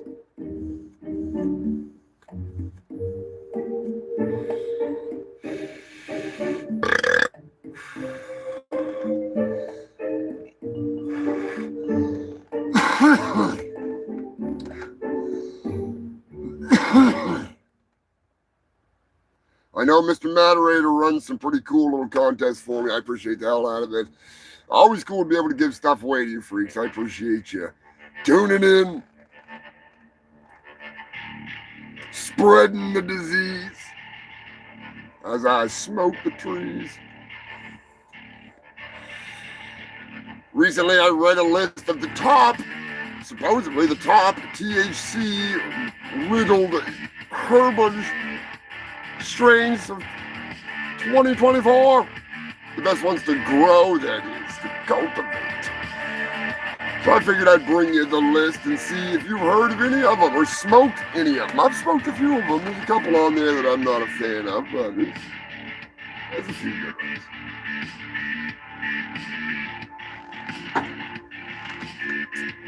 Godfather OG. That I've not had. I'd like to try that though. Another one I haven't had that I really want to fucking have. Cake Bomb. I love me some bombs. Bring back the bomb. It's been far too long. Oh, Chem Dog. People forget about Chem Dog. Joker, you're in the age group. Brian, you're in the age group. Buzzmaster, Jeremy, I don't know if the Buzzmaster's watching. He's in the same age group. Sour Diesel, Chem Dog, Real New York Diesel, G13, the kind of stuff that you get just like the tiniest little roach. And the whole bowl tastes like pine song, or it tastes like fucking skunk's asshole, or just sour, delicious. No, I love Chem Dog. I haven't had Chem Dog in so fucking long. I used to work a lot of weed. I always grew a lot, but the last couple of years it's been really shitty freaking. It's just been some. Need to get back to it next year. Usually I have like a couple 5-gallon buckets for the winter. Couple pound of hash, whatever. No, this year it's gonna be a strange year this year, so we'll get there one way or another. At least weed's cheap. Good fucking weed, real cheap. Not like the old days. But anyways, back to the list. Gorilla Glue. I do love Gorilla Glue. Blueberry. Blueberry is delicious. It's a mix of blueberry and Gorilla Glue. And I do believe it was from Northeast Seed Company right out of Maine. And they're blueberry from Northeast Seed Company. Some of the best blueberry I've ever had. If you want weed that you literally, it smells like an oven baking fresh blueberry muffins from the state of Maine. Like not some shit from a box. Real deal. Smells like nothing I've ever smelled other than real blueberries being baked in muffins. That's the strain to get. I don't care. Indoor, outdoor. It's fucking insanely good. It's so delicious. It grows giant fucking like colas. Oh my God, I miss it. I miss it. Yeah, check out Northeast Seed Bank. They ship within days. Their stuff is really fucking good. Really fucking good. Their blueberry especially. That's the one I recommend highly. We grew it for years. And it was just fucking mouth-watering. I've actually found some roaches when I was doing some cleaning. And when I broke them up, this is years later, broke them up and I was puffing and I'm like, good Lord. That tastes like fucking blueberry muffins, oh son of a bitch. That's the kind of stuff I like. I don't smoke because I want to get high. I smoke because I like the taste. If I smoked, if I wanted to get high, I would have stopped smoking when I first started the show. I've been high from the fucking start.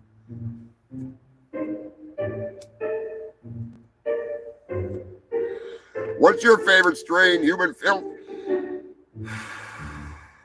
If you don't smoke, or you did smoke, and you don't now, what was your favorite strain? Indulge in conversation. It's the one thing I do. I love about this channel. We have a good time.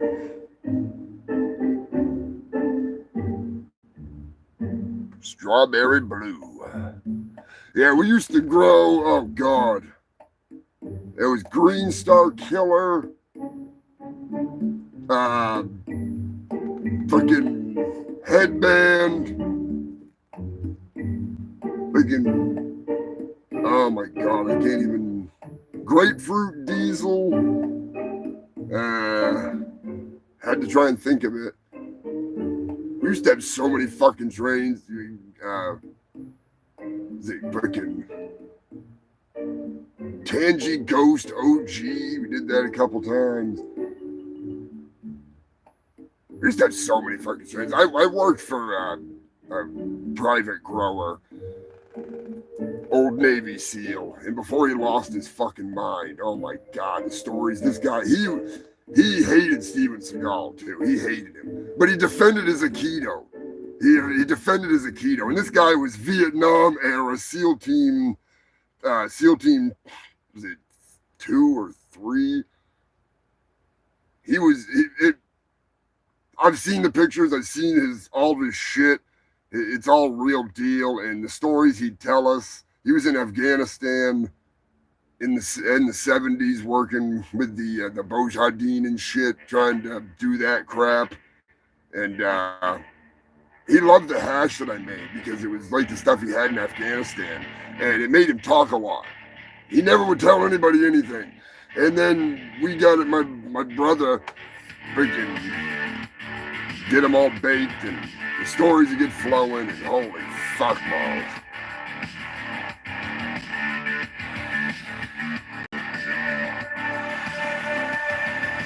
That's awesome, Joker. Yeah, I love growing weed. I love weed. I got friends that grow shit that's like trees, literally like 18, 20 feet tall, and you're like, it's hilarious. I help them harvest some years. And big shout out to Andy and Jim. It's fucking wild. When people know how to grow and they're getting like that big of a fucking base on a fucking weed plant, it's a sight to see. It's a sight to behold. I love it. I love it. That's one of my favorite fucking things is I got a few friends that they grow the craziest fucking grows, and they're in like the most, they just hide it. Nobody even knows it's there because it used to be kind of fucking sketchy. Now it's like it's just everywhere. Nobody gives a fuck. But back in the day, you had to be pretty fucking crafty. It's not like in outer space you could just, entire planet of weed. It's not like that. But anyway, back to the list. I get sidetracked talking about weed. Oh, Bubba Kush. Purple Bubba Kush. One of my favorite strains of all time, I will say. No matter how much you smoked of it, it was always the same high. You were always super fucking baked. That stuff was the shit. God, I missed that weed. I loved it. Fucking loved it. Give me 1 second, human film. Talk about weed. While I adjust the darkness. The twin brother down. Get up here, you son of a bitch.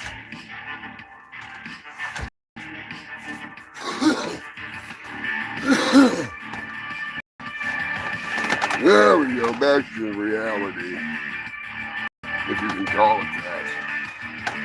Be sure to make sure that you are still subscribed to this fucking channel of all channels. I'm your host with the most STDs, the fattest newbies, and possible brain damage, but we're not going to go there. I did fight a mechanical shark this weekend. We'll talk about that in a little bit. I am Humongous Fungus of Urungus, honorary scumdog of the universe. I am the host of the longest running news show in all of Antarctica, the Humongous Shitt Show. Tune in, tune out, drink it up, puff it down, strap in.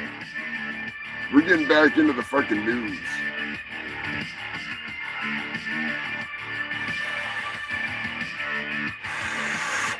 Buzz2D2 sent me this story, and it is a banger. It may be a repeat, but I'm gonna tell it anyways. Because if you're like me, you're pretty fucking high. So you're not gonna remember. A Colorado man was pulled over, and he tried to swap places with the passenger, fearing he'd get a DWI, DUI, OUI, whatever it is, driving around all fucked up. He convinced the passenger to awkwardly switch places with him. There's only one problem. Not only was the officer watching the whole time, but the passenger was his dog. That's right, human filth. I don't know how drunk this guy was, but that is sheer brilliance. Blame it on the dog. Man, how did I ask for an Uber? This is what I got.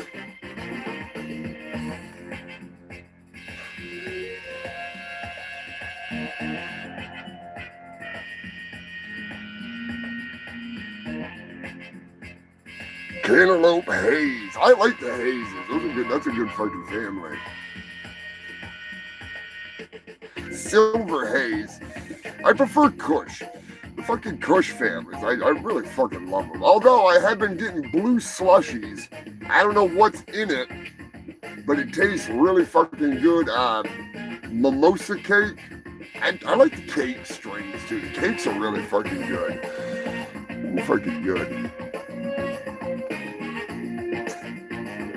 It's come so far. I remember back in the day. You know, you're older than I am probably. I mean, even though I am millions of years old, I would have been thawed out for the last 8 fucking years. Just recently celebrated my unthawing, my debut at the Gwarbecue.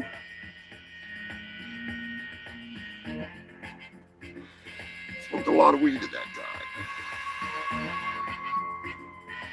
Out to Colorado, another Colorado story from Buzz2D2, as I like to call her, Elijah. A Denver man tries to pay for food at Burger King with drugs. That's right, human filth. They didn't take the drugs, so he pulled a gun on them.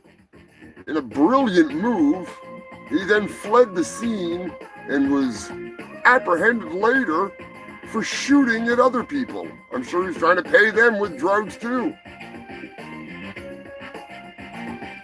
What's the matter? You don't want to take heroin for my tire?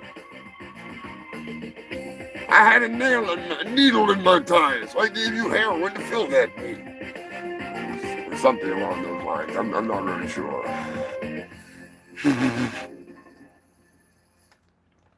Yeah, in the case of the Burger King drive-thru, I'm sure you'd make a lot more money taking the drugs.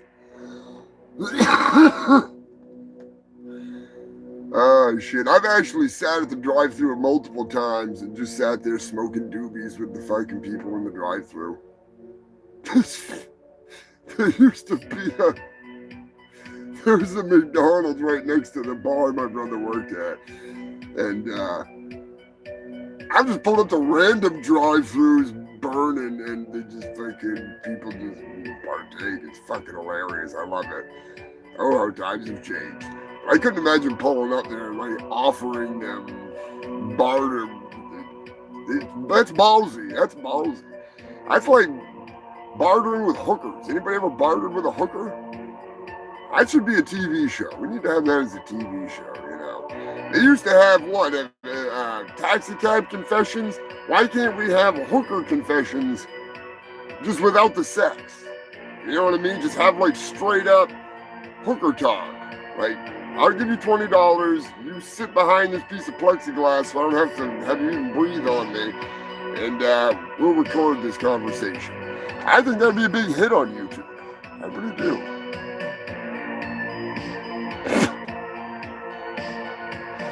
Hell yeah, selling weed and acid through the drive-thru.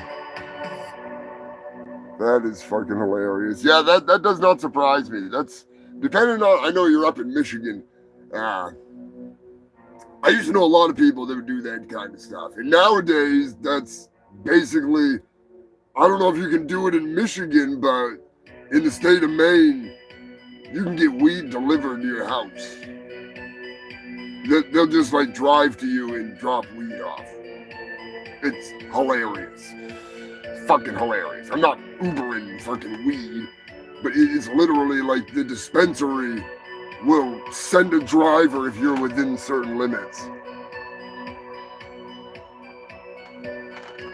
Old Michigan. I have not been to Michigan since. Yeah, it's been a while. Been a while.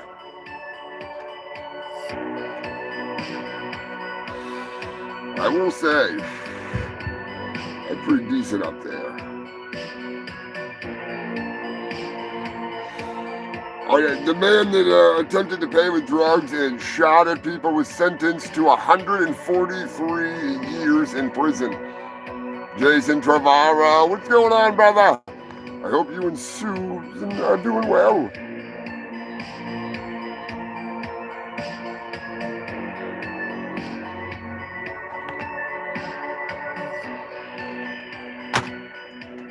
Yeah, it's so fucking weird going, like, I go to a lot of shows. And like in Richmond, the last time I was in Richmond for Gwell-O, we were just standing around the smoking section, smoking joints with Pete Lee, old Flatus, Sergeant Al DePancia, however you want to say his last name, and zero fucks given. Zero fucks given. Now, a long time ago, it would have been all like,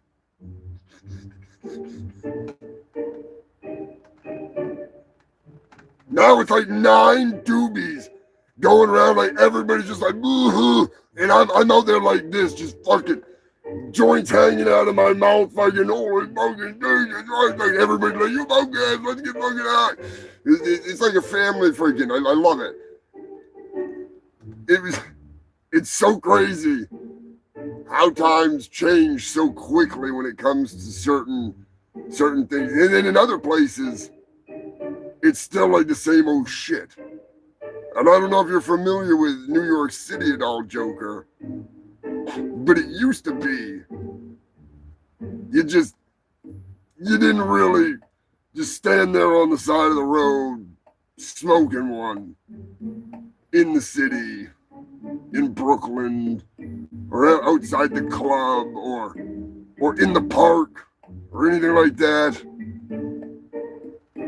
It was all my first Halloween down there for Gwell-O, right? Nobody smoking weed, unless it was in the smoking area. Be taking a couple rips, right? Like 2 years later, the whole fucking everywhere. You know, it's just an alleyway of doobies. Everybody, the whole. It was Union Square Plaza. Cops standing right there, and the entire fucking way down on both sides, down this entire way into the plaza. All people smoking weed. No cops gave a fuck. I love it. I've had them walk right by me and just smile and wave, standing there just smoking a fucking joint, and it stinks. And they just don't give a fuck. That's being a good part of the community. Letting me get away with doing that. I'm being respectful, you know. Just saying, go do the mermaid parade, and somebody's like, have a shot, have a puff. Hey, let's go, you know. I feel as though it's my community duty to partake in free beverages and puffables, although the hobo whiskey that one time with Potato Nick was a little much. Just saying. Yeah, that's what I've heard about Michigan. I got some buddies that live up that way, and it's great. I really think that that's the way it should be.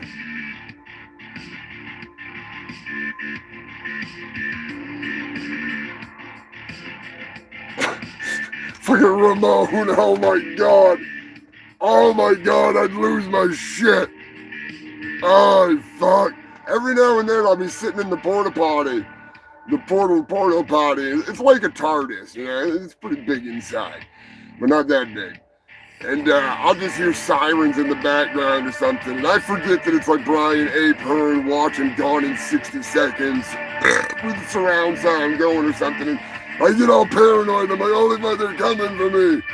And then, yeah, so that's fucking hilarious.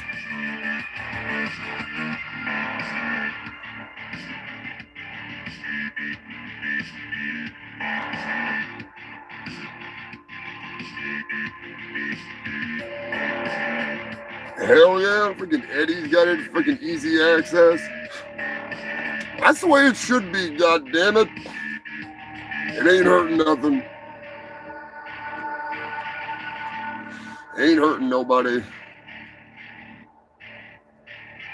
They did it right. They could make millions and millions. Millions and millions.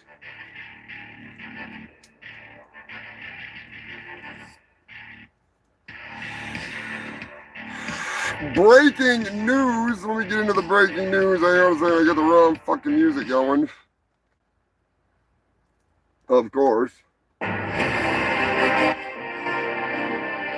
Breaking news, human filth. RFK is back in the news.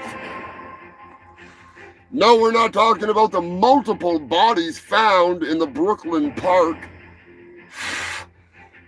I mean, there was that bear, but I'm pretty sure he didn't have anything to do with those, the two dead hookers.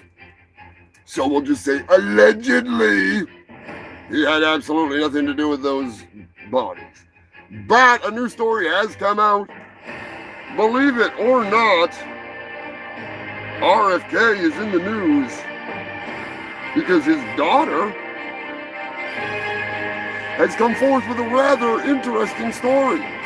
Now, personally, I see what all the hubbub is about. I mean, it's a rather big deal, especially after the bear incident. But I'm just saying, I respect the game. I may not want to indulge too much on it. I'm just saying, for personal reasons and legal obligations, you know what I'm saying? But that's right. RFK is in the news for none other than a fucking chainsaw incident from many, many years back. It's alleged that he drove over 5 hours. 5 hours. Took a chainsaw and his children down to the seaside so he could chop the head off of a whale. I'm just saying, I do respect the game. I mean, that's some quality time with the kids, you know? I mean, I was in a battle last night, so I kind of understand where he's coming from, you know? I happened to bring home a prize from last night. The mecha megalothons with his limp fucking fin. I didn't have to use a chainsaw. I would have done it in front of the kids, but there was no kids. Oh, there's plenty of kids there, but none of mine. I don't know. So, goddamn, he's still kicking. You about done cut out that fucking walrus? Anyways, somebody's trying to steal my thunder. But, yeah. I got home a little something, so I understand where he's coming from. I get it. But still, respect. That's a big chainsaw. I wonder how big the bar was on that thing. What do you think, human filth? How big do you think it was? Yeah, the whale head strapped to his car. That's the best thing. Like, I might actually have to make a freaking image of that. God damn, they're not done with that thing yet? Come on now. It's taking forever sharpen that fucking thing. You'd think they would have came with it sharp. Anyways, yeah, imagine that just bleeding all over the fucking car. I love it. I love it. I love it. I just love the thought of it. It's fucking hilarious. Cops roll up on them, and they're just like, what in the fuck is that? Kind of a murder scene with the children is this? It's all right. It's me, RFK. I want the whale skull for my collection. I want to use it in anything, and I want to show the kids how awesome it is. We're going to put it in Central Park, and they're going to think there's a whale in Central Park. It'll be awesome. The kids will love it. The kids are going to fucking love it. It's the best thing that the kids could ever fucking imagine. It was an experience that they'll never forget. When the blood and the blubber was just fucking flying and just... It was burning and baking. It smelled like we were cooking hot fucking pussy on a hot pipe. You know, like when you get a crack pipe and you accidentally put it in the pussy of a hooker. It almost smelled like that. But the kids wouldn't know that because I don't bring them when I do that kind of stuff. Why'd you pull me over? Oh, the blood on the windshield. Now I got wipers. Kids, get out there and use your hands. Wipe it off.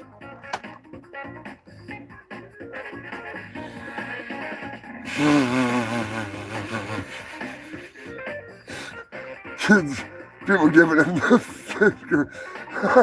The kids with the bags on their head. Oh shit. I might just have to make a t-shirt out of that. It'd be like Chevy Chase with the kids and the National Lampoons. Only it'd be fucking RFK with a bloody whale with the spine going down. Oh, it'd be awesome. Blood all over the fucking car running down it. Oh, shit. Oh, God.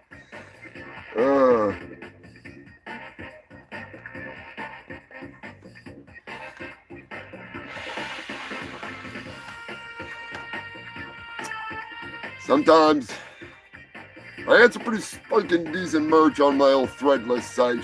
Worth checking into. I do collaborations with other artists. Got some cool stuff. I gotta get back to somebody on Instagram. They're fucking amazing artists. I totally spaced. They want some reference drawing, reference photos of me. I gotta do some glamour shots. You know what I'm saying? Give them all the sides and let them go to work. I do all my own, I do my own shit too. All the animations, all the editing, all the artwork. Other than a couple of slight pieces, it's all me. I'm a one-man moronic army. That's why I was gonna help out Sensei Seagal, but I'm like, holy shit balls. I got enough stuff going on behind the scenes to choke a fucking horse. Speaking of which, I'm gonna grab something over here because we got something coming up in the old promotion department. So if any of you are a tabletop game lover, do you like it, the tabletop games? Do I know where the fucking book disappears to? Of course I don't. Can't find shit. Neon Lords of the Toxic Wasteland, the book that I'm currently struggling to find, and I'm a fucking idiot. There it is. There we go. If you're like me, maybe you've never played a tabletop game. I'm actually the creator, the inventor of the tabletop as you humans know it. That's why I am the perfect person to be endorsing this awesomeness. Big shout out to Brian, Shutter, the whole gang over at Neon Lords of the Toxic Wasteland. It does what D&D doesn't. It is quite possibly one of the coolest fucking games I've ever played. The actual cover can be the tabletop. You know what I'm saying? It's pretty fucking awesome. But the artwork is phenomenal. The whole book is full of killer art. This is one of the older ones, one of the base big old books. I'll show you a couple of the cool pieces in here. There's some good stuff. Some fucking awesome artwork. Telling you. But in one of the newest editions, there's a new addition to the gang in the world of the Neon Lords of the Toxic Wasteland. That's right.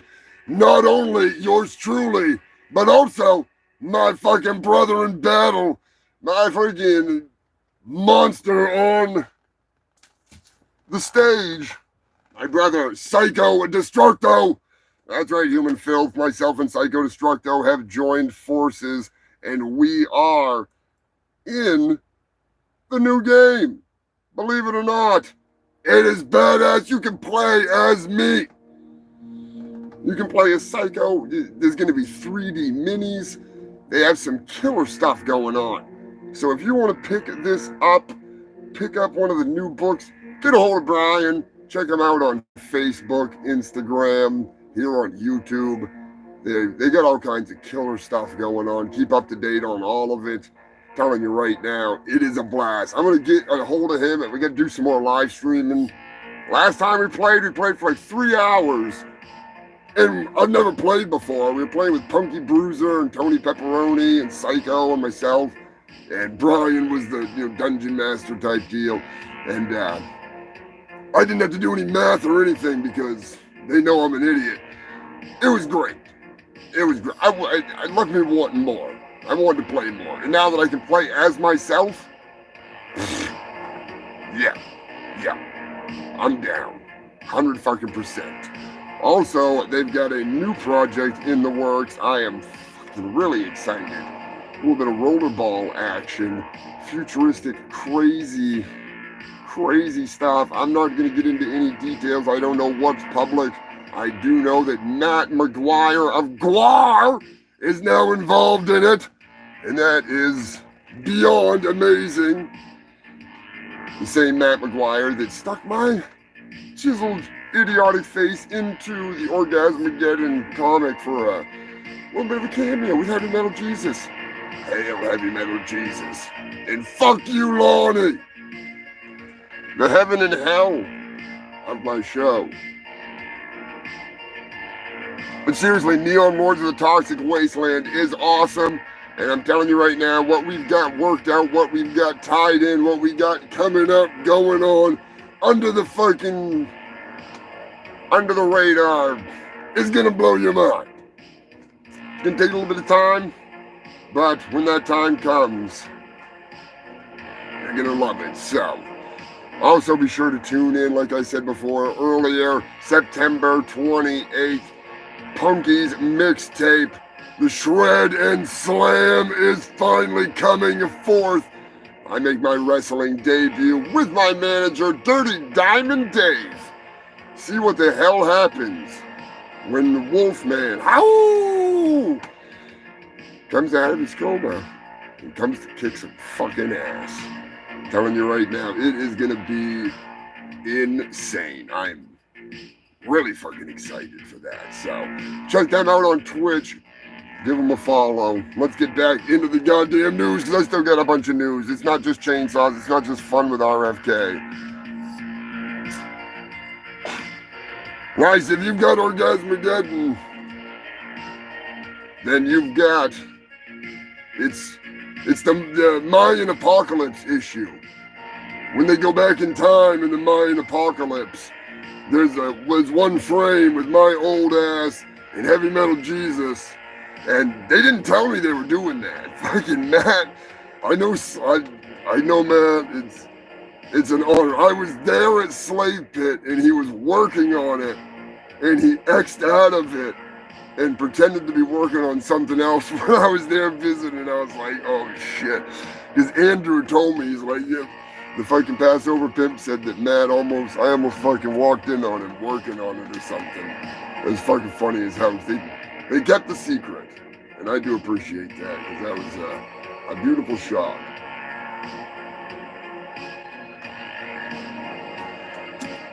I can't remember which issue it is. There was freaking multiples.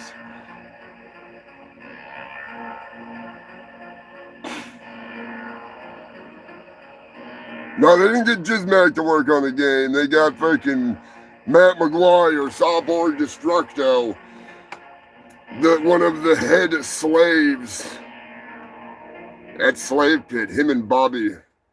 Bobby! It's fucking nuts. Matt McGuire. They got somebody else in there that I'm not going to say. I ain't saying that there's other people involved in it that make my fucking panties get drippy drip, droopy droppy. Anyways, that's the lowdown. That is the lowdown.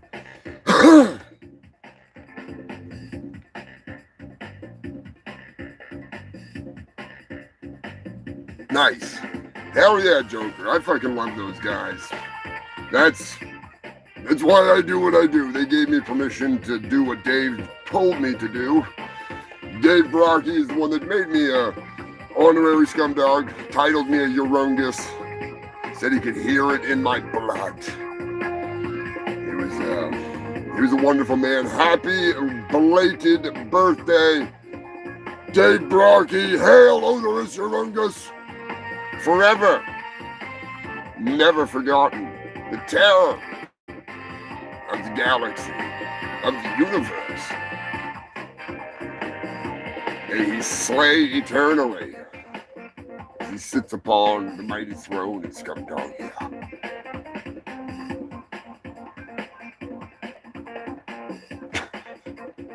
Found your keys? I have no idea, Dirty. What keys? Good God, do I want to know what keys you're looking for? Kilos? Did you leave them in the shit shack?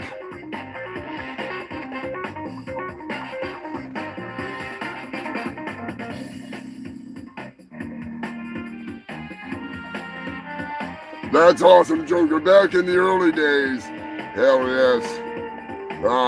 I've heard some freaking awesome stories from Uncle Chuck.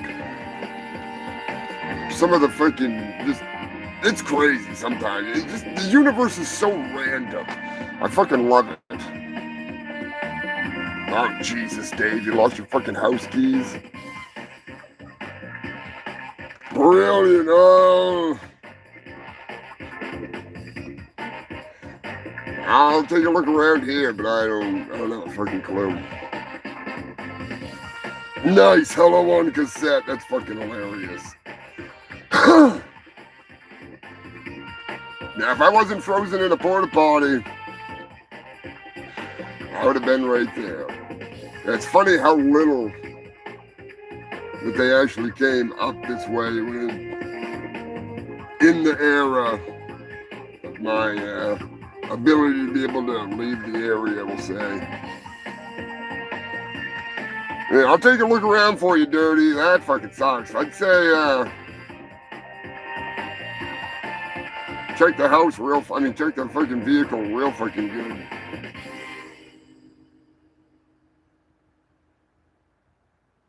What's it on for a keychain? Let me know, so I can at least know what the fuck I'm looking for. Indiana. A man in Indiana, 71 years old, admits to putting MDMA, cocaine, and other powdery substances into his wife's Coca-Cola. It was in an attempt to kill her so he could marry her daughter. Her daughter, the one who was supplying the drugs to the 71-year-old man, was said to have had a girlfriend that would show up after her mother was passed out and would partake in lap dancing and much, much more, along with wearing her mother's clothing and doing some weird stripper fucking unconscious fantasy Steven Seagal level shit. I'm not knocking it. I'm just saying that's a little weird. That's a little weird. But eventually the wife realized that every time she had a Coca-Cola, she passed the fuck out and woke up smelling like her daughter's cunt, just like her husband. So she went to the police with the Coke or Cola, had it tested, and it tested positive for MDMA, cocaine, and benzos. That's right, human filth. Give it the old triple trifecta.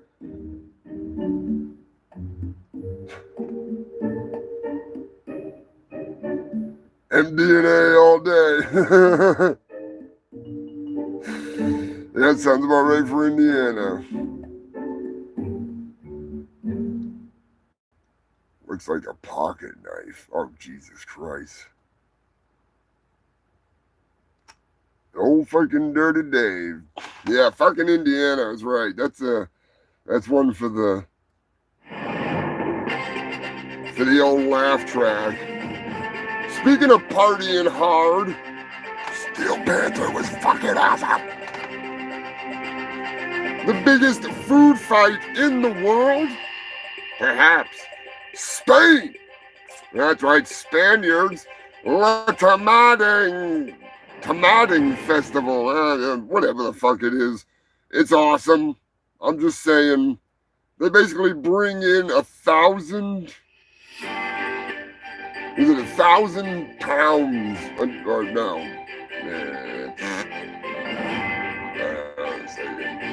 I'm fucking retarded. 100 tons. Yeah, 100 tons of tomatoes. And they set off a bunch of fireworks and tell everybody when those blow off, you got X amount of time. And everybody just grabs tomatoes and just throws them at each other. It's fucking insane. It is like a period party gone wrong, you know, like where everybody throws their maxi pads and tampons at each other. You ever been to one of those? I haven't, but I've seen it online. Just saying. Oh, God, man, DNA. Holy shit, a big old brick.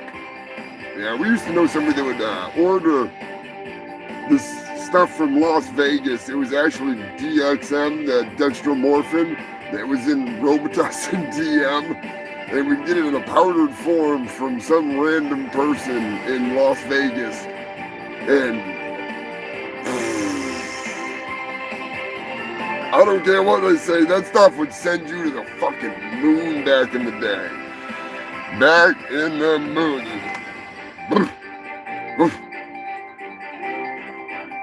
And it tastes way better than drinking, like, 2 of those big bottles.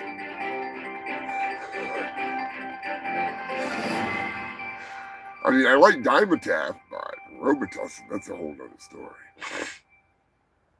Whole nother fucking story. Breaking news.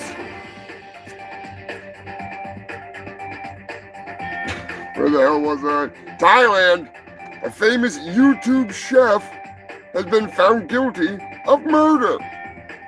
Not bad cooking murder, like sexually assault someone and then dismember their body kind of murder. The kind of murder that gets you on my show.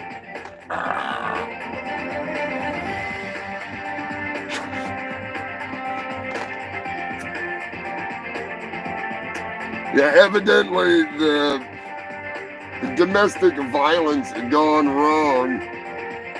Shit, speaking of that, I think I forgot that story about the cop that got his ear bitten off and he wasn't even freaking trying to arrest Mike Tyson. Son of a bitch. Mr. Moderator sending in some bangers this week. I know, yeah, fucking Italy, the CIA discovered a plan where the terrorists planned on killing tens of thousands of people at a concert, and it was none other than Taylor Swift. I mean, come on, you know, I'm not a Taylor Swift fan, but, you know, that's a little much. I mean, it's an impressive, although unattainable goal. I'm just saying, you know, freaking maybe start a little little smaller, you know. Like, go there and hold up a sign that says Taylor Swift fans suck, you know. Leave the heavy lifting to me. All right. Until you've nuked it from orbit, you're don't be making these kinds of threats. Ridiculous. I mean, it probably wouldn't be that hard. But to get a giant boulder up in the, into the stands like that, like multiple ones, like Looney Tunes style, and just get it rolling down, that takes a lot. I think that's what their plan was, or it was giant logs.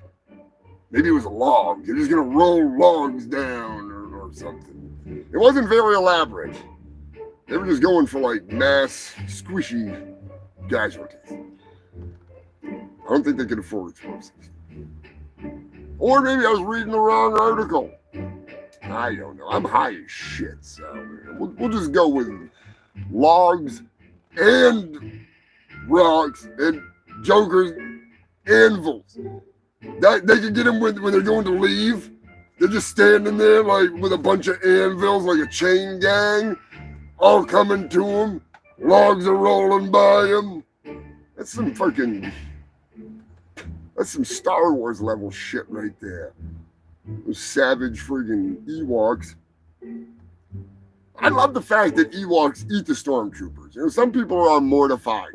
Look at the teeth on those little motherfuckers. Those are not plant-chewing teeth. All right, Bucky the Beaver over there ain't chewing down a tree. Wicket is chewing on a bone. Chewing down to the bone. Get through that friggin' armor. He's going for the flesh. Can you imagine that? Like savages. Yeah, they're like little bipedal bears. Exactly. That's what people don't fucking understand. And I'd love to break their friggin' heart. It's almost as baffling as how people can't see Darth Jar Jar. You know? After all the analysis and everything came in, I am completely convinced that Darth Jar Jar 100% fucking real. Yeah, Ramon, I bet you would. I bet you would. Speaking of Ramon, every time I see a goddamn midget, I think of you and I think of the wonderful, hilarious, the friend of all friends, the ringleader. Give it up for Gail. She is down at Dragon Con right now, kicking ass. Black Man was down at Dragon Con. That's right, the star of My Ninja. Was down there in, was it freaking Georgia or whatever, having a good time. Gail was working, he was working the crowd. She was actually working with one of my arch enemies from way back, Rikishi. Although I did patch up my beef, which Rikishi had no clue what I was talking about because I was yelling at a TV in my brain and he was picking on Stone Cold Steve Austin, so let's just not go there. But still, we squashed the beef, but still I consider him to be one of the top mortal enemies. At least in my TV brain.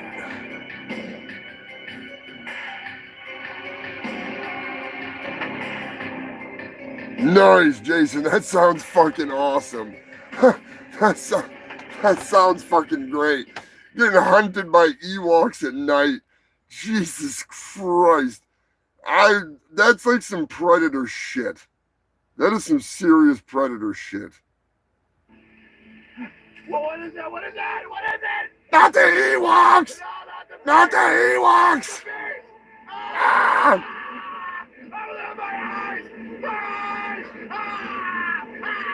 New fear unlocked. Totally new fear unlocked. Oh, shit. All right, human filth. I gotta... You know what time it is. I haven't played it yet today.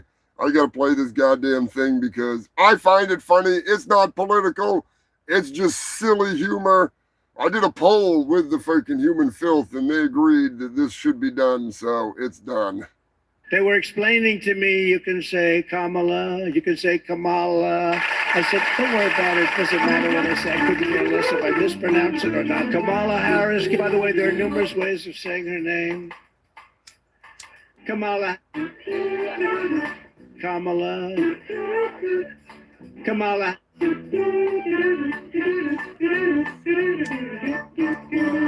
An anonymous, really an anonymous, gutless coward. They sacrifice every day for the furniture, the future. Kamala. Kamala. Kamala.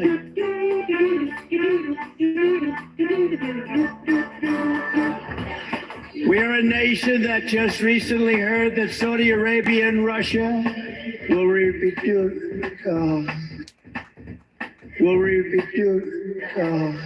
an anonymous, really an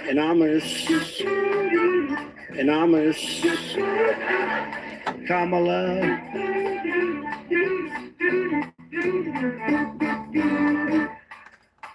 I've said that if Ivanka were my daughter, perhaps I'd be dating her. You know, I know words. I have the best words. Yosemite, Nambia, Thailand. I'm a very stable genius. Anonymous, Kamala, Lion, Kamala Harris. I tested positively for negative, right? It's one of the wettest we've ever seen from the standpoint of water. I saw a picture of her on Time Magazine today. She looked like the most beautiful actress ever to live. It was a drawing. And actually, she looked very much like our great First Lady, Melania. Melania. She didn't look like Camilla, that's right. But of course, she's a beautiful woman, so we'll leave it at that, right? Melania. Kamala.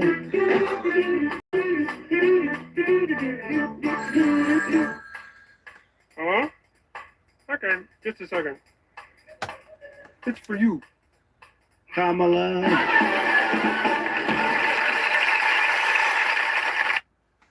Oh, that's right, human filth. Not made by AI.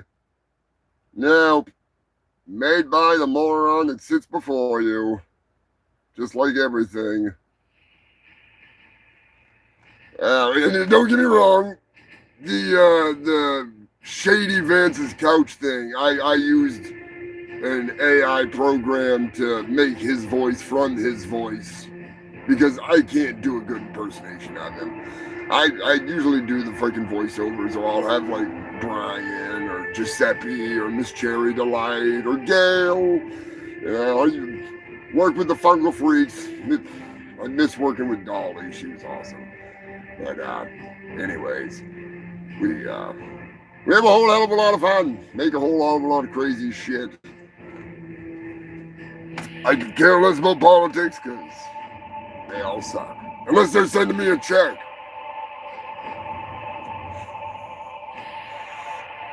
Because then I can buy more drugs. No, I'm just kidding.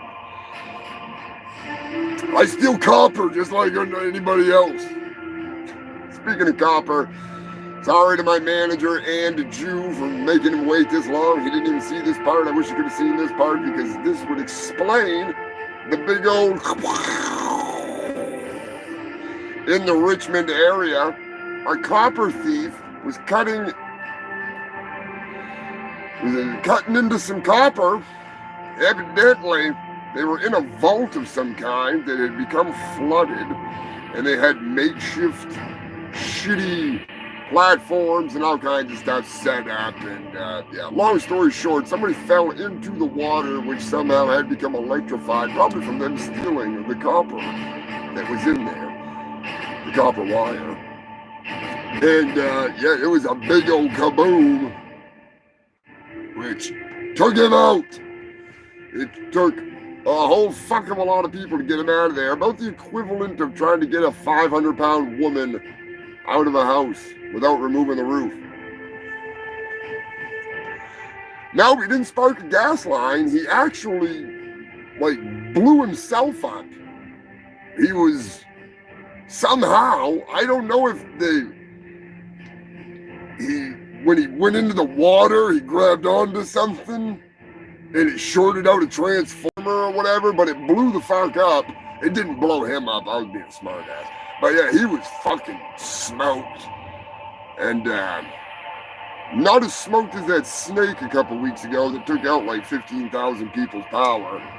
But they couldn't get him out because of the system of shit that the hobos had built to get down into this vault that they had called it. And they said 4 went in, 3 came out. And then there was a big old fucking kaboom. So I don't know, maybe he was doing something and it blew him off and into the water.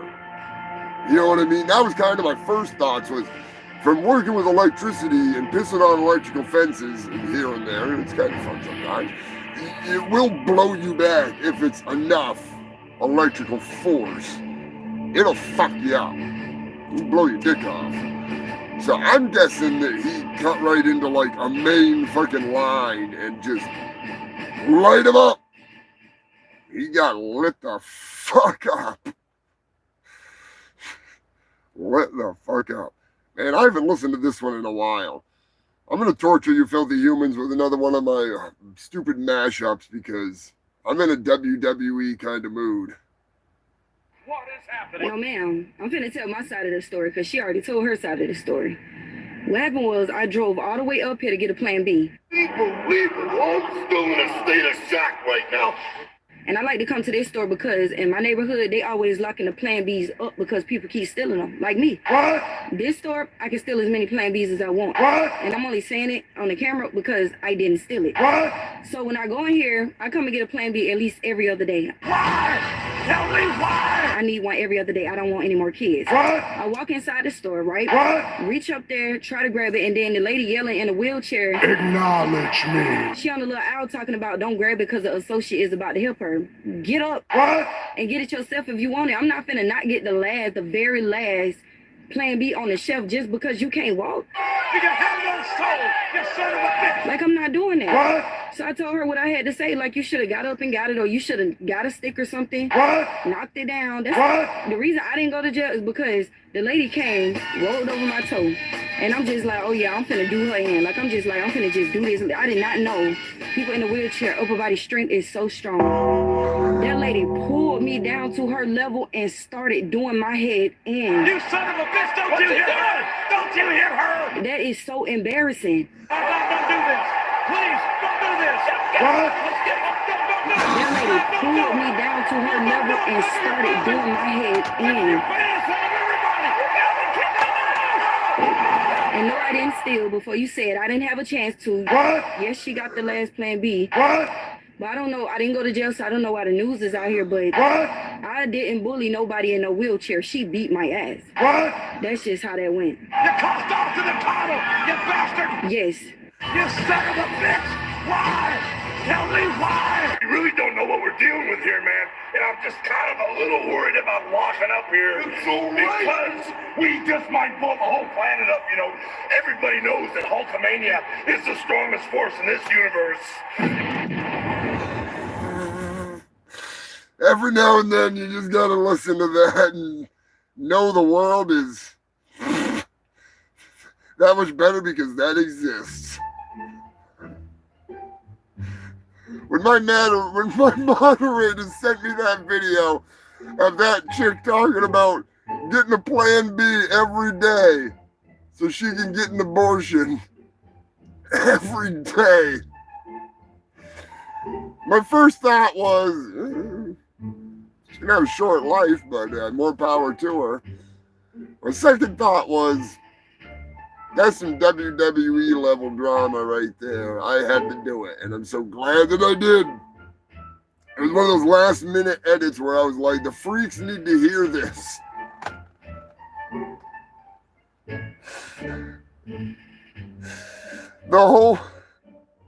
It's like the Shockmaster. I should have put Shockmaster clip in there. But then, oh my God, rest in peace, Psycho Sid. Oh God, rest in pride. Oh fuck. Thank you, Joker. Be sure to share. I'll actually, I'm gonna make that into a video for YouTube to be on with my stupid skits, because that one's worthy of being more than just a stupid fucking thing.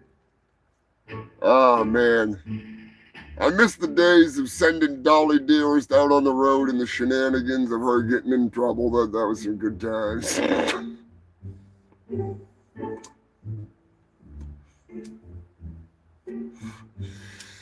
I learned my lesson with On the Road Reporters, but it was still fun as hell.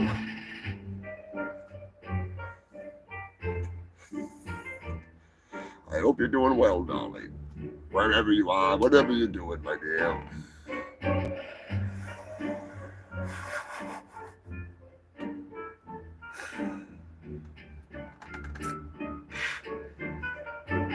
Oh, goddamn WWE Plan B fucking still gets me every goddamn time. Every fucking time. Oh, shit. The Humongous Shit Show is sponsored by Moon Meth Cola, the fun cola. If you ain't getting high drinking your soda, what the fuck are you drinking it for? That's right, human filth. I gotta get Psycho and Scrapulous back up on the moon and be brewing a little bit more Moon Meth Cola. Now with more moon meth. It is the good shit. Tell you that much right fucking now. Where the hell was I? Marijuana affects the memory. Yeah, it definitely does. Ryan, calm down. Fucking turkey surprise. Tell him I went to fucking Steel Panther. God damn it. Just saying. It was a good fucking time.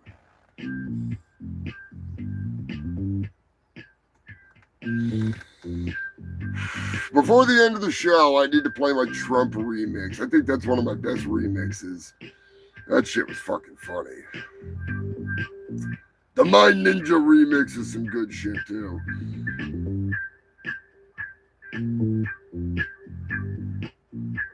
What bums me out is the freaking, oh, you know what? They freaking... Enough is enough! I have had it with these motherfucking snakes on this motherfucking plane! That's right. We actually don't have any snake news today, which is, I think that's a first on the shit show for animal news, which is coming up sooner than later. We are running fucking long and hard tonight. I'm not a two-pump Trump. I don't know how people can stream for 30 fucking minutes. That doesn't sit well with me. I do appreciate all you freaks tuning in, all the newbies, all the old ones. The old freaks, the new freaks, the ones in between. Thank you. Holly Weird News. That's right, human filth. From the Copper Crypt to the literal crypt. Where celebrities go to die. Holly Weird. Baywatch star Jeremy Jackson has recently confessed. Wait for it. This is a banger. He's recently admitted that he would break into the trailers of the many stars of Baywatch and sniff the crotches of their famous red bathing suits. I mean, he would sniff like a creeper at the crotch of the panties of Pamela fucking Anderson. Jesus Christ. Woo-hoo-hoo.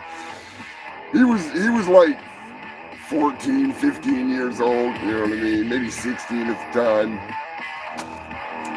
And there was some of the hottest women on the planet in those swimming suits.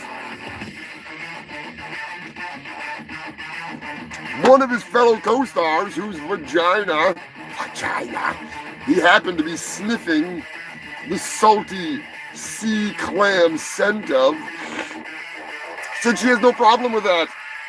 In fact, She admires him for coming out and admitting that he was a panty sniffer. She said, oh, boys will be boys.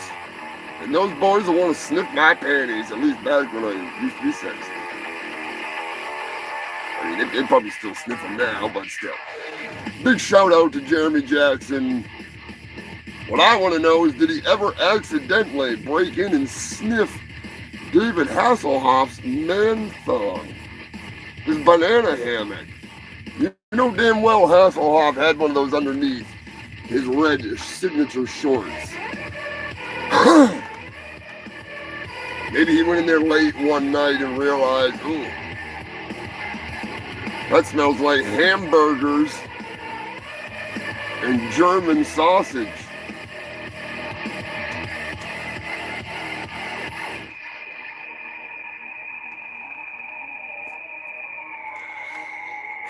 All sides point to yes. The Magic Joker 8-ball.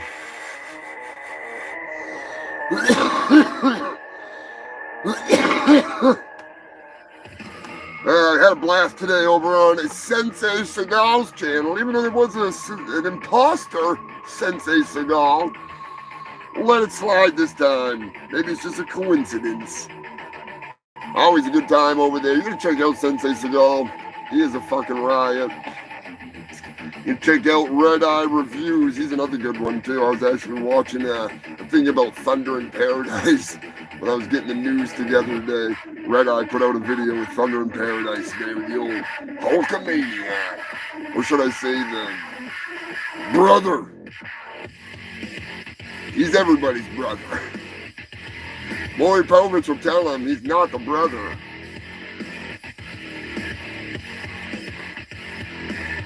But he is in his own mind. But anyways, if you're into toys, like toy reviews, like freaking a whole bunch, Rick does a whole bunch of stuff. He gets different comic reviews, different action figures, all kinds of stuff. Check out Rick's Picks, Beef Dick, friend of the show, freaking longtime friend, old buddy, old Beef Dick. Check him out. Rick's Picks over here on YouTube. Gotta love it. He's a good shit. I just actually got done doing his new intro. Gonna get that over to him. Did a little editing on the old one, update a little bit, make it a little newer. Tara Kelly, Tara the Terror. She did up a new logo for Rick's Picks. Pretty badass. So I'm looking forward to seeing that in action. Catch some attention. Speaking of that, be sure to get this out, share it, like it. You know, the Viking routine. It helps YouTube let you know that you want to see stuff. It doesn't help me. It helps you.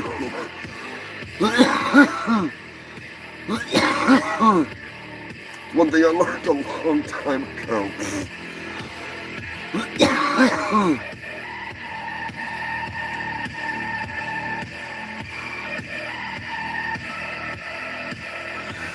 Nice. Yeah, Joker. He's actually done a big review on the G.I. Joe classics, on the classifieds, all kinds of stuff. It's freaking cool. Rick's a good shit. Family man, big Gwell-O fan. Him and Billy Bohab, Billy co-host sometimes, does some camera work. Both two freaking great friends. True fungal freaks in every sense. And true Bohabs. Gonna get down to freaking Pennsylvania and you'll see those freaking guys. I ain't seen them in a while. They'll round up some more copper. I'm just kidding. On a funny note, in the old crotchety clam crust department, turns out Jeremy Jackson admitted that he had a drug problem towards the end of his time on Baywatch. And he was even confronted by his on-screen father. That's right, human filth. David Hasselhoff confronted him and dropped the bomb on him. Come on, you piece of shit. Well, of course it's not gonna. You fucker. He dropped the bomb on him that he thought he was high on marijuana. That's right, human filth. The devil's lettuce. Turns out he was smoking meth. Yeah. Just saying. I mean, it could have been worse. It could have been worse. He could have friggin'... That young man was just in here. He has AIDS. No one's gonna help me with my problem, lady, okay? I got AIDS. AIDS! AIDS! I got AIDS. AIDS! I'm sure you're familiar with AIDS. Get out or I'll scream. You scream, I swear to God, I'm gonna stick you with this thing, all right? I found it in the gutter. I'm sure you're familiar with AIDS. I got AIDS. AIDS! That's right. I got AIDS. You got what?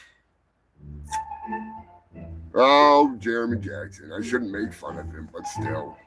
How could you mistake meth for weed? That's my one big question. I don't really get it, but, you know. I'm not David Hasselhoff, so I ain't going to say much.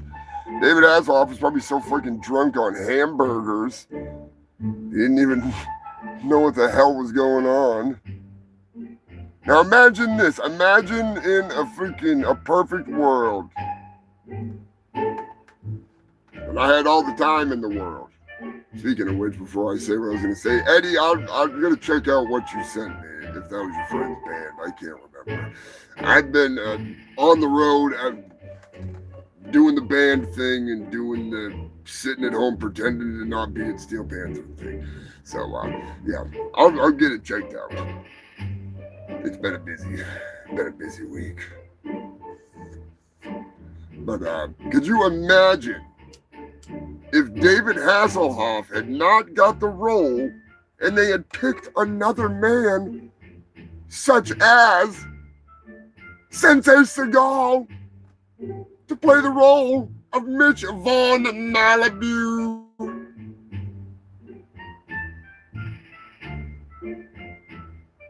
What's that, you drowned in? And you're not hot? Well, I'm sorry to hear that. You see, there's a hot girl down the beach that happens to be drowning right now.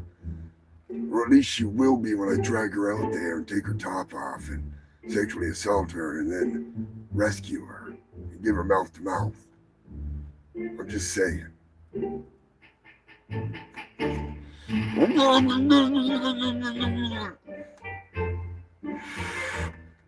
Steven Seagal, and it gets worse. It gets worse because there's Baywatch Nights. So Steven Seagal stars in Baywatch Nights. Game changer. Whole lot of sitting on going down. But it will be the show of all shows.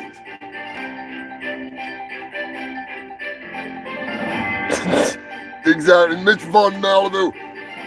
Take me someplace where I can get some hamburgers, some drugs, and some women. They take him to work. He shows up with Pam Anderson, fucking,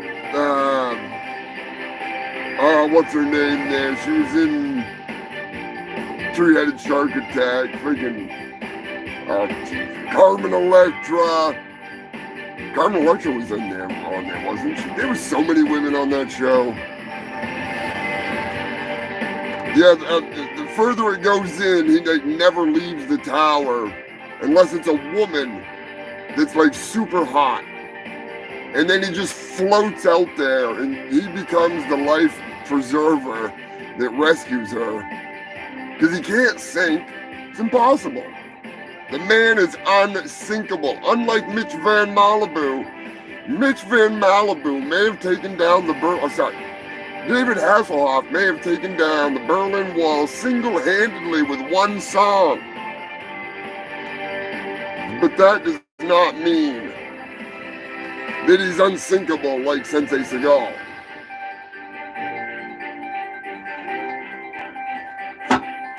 I know blubber. I've seen enough blubber in my day to know that he is like a bloated whale dead in the ocean.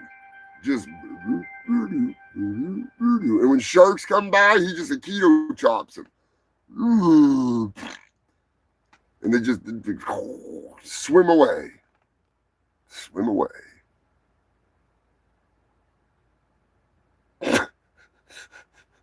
Yeah, he could definitely have a woman that would be bringing him to the water. I was kind of thinking that he just used the gravity of the ramp to roll down and slide like grease, and then the tide would take him out and he just drift out there. But that's just me. That's just me. I'm a simple man.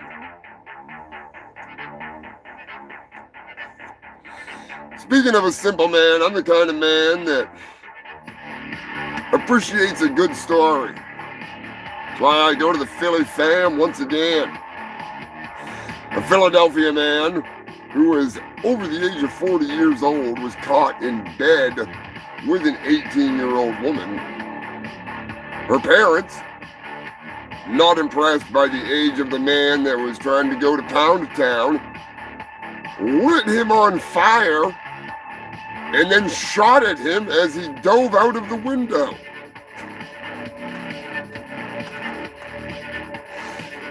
$100% understandable. That's a big age gap right there. That's a big age gap, especially if she's still living under your roof. So, big ups to Mama Ripley with her flamethrower trying to get the alien out of the fucking house.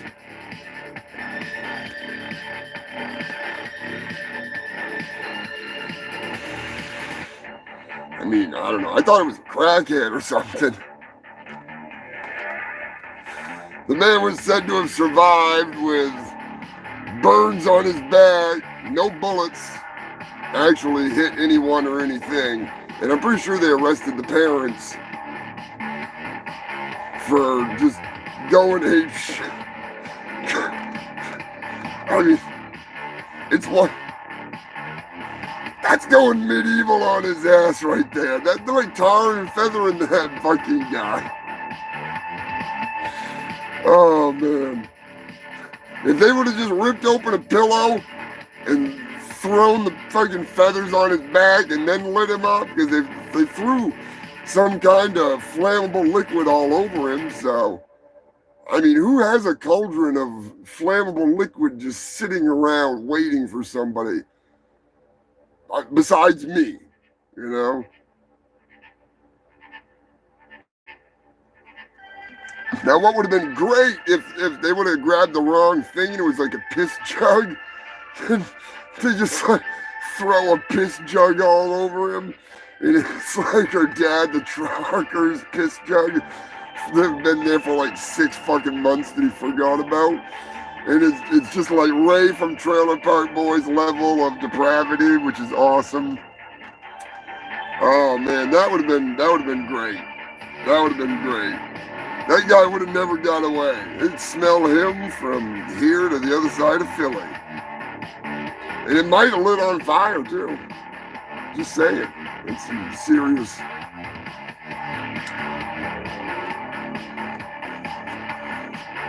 That's some serious shit.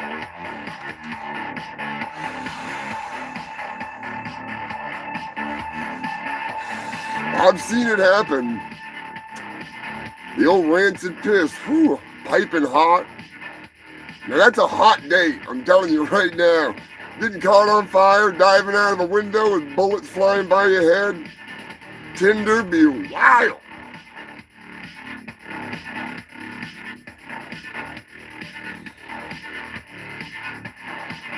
From dating to marriage, a Singapore husband has been arrested after he put a pot plant, cannabis, not a potted plant, put a pot plant in his wife's car in an attempt to get her the death sentence. It didn't say whether he got the death sentence or not. He's not on death row that I know of. But I'm going to keep you updated on that one, because if they put him on death row for putting a weed plant in her car, I'm going to fucking die laughing. That's fucking hilarious. Oh, shit. Toad Ferguson, much appreciated sending in the news. India, a new type of business has popped up in rural India. I wouldn't recommend sending your child to this school. Just saying. Not really sure if they have to pay to go to the school. It's not really a private school. It's kind of a training tech school. It's the Rural Theft School. That's right, they're training children as young as like 10 years old up to whoever wants to learn how to become a pickpocket. Wonderful. It's like the Bollywood of Oliver Twist.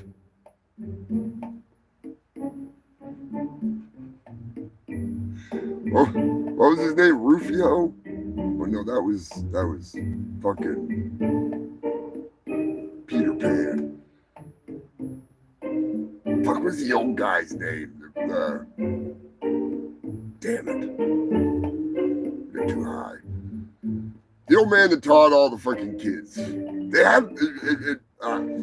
had a representation of him in an Oliver Twist kind of story on Baywatch nights. And it was Bull Shannon, the guy that played Bull on fucking Night Court. He played the old dude that was the sketchy old guy that freaking taught the kids how to steal. Absolutely fucking hilarious. Him squaring off against David Hasselhoff and fucking nothing happens. It was fucking priceless. Fucking priceless. Breaking news. Speaking of pickpocketing, self-checkout registers have been asking for a tip.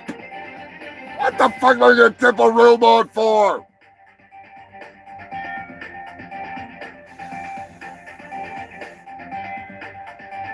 Brian, you have a good night, brother. I'll talk to you tomorrow. Richard Mole, there you go.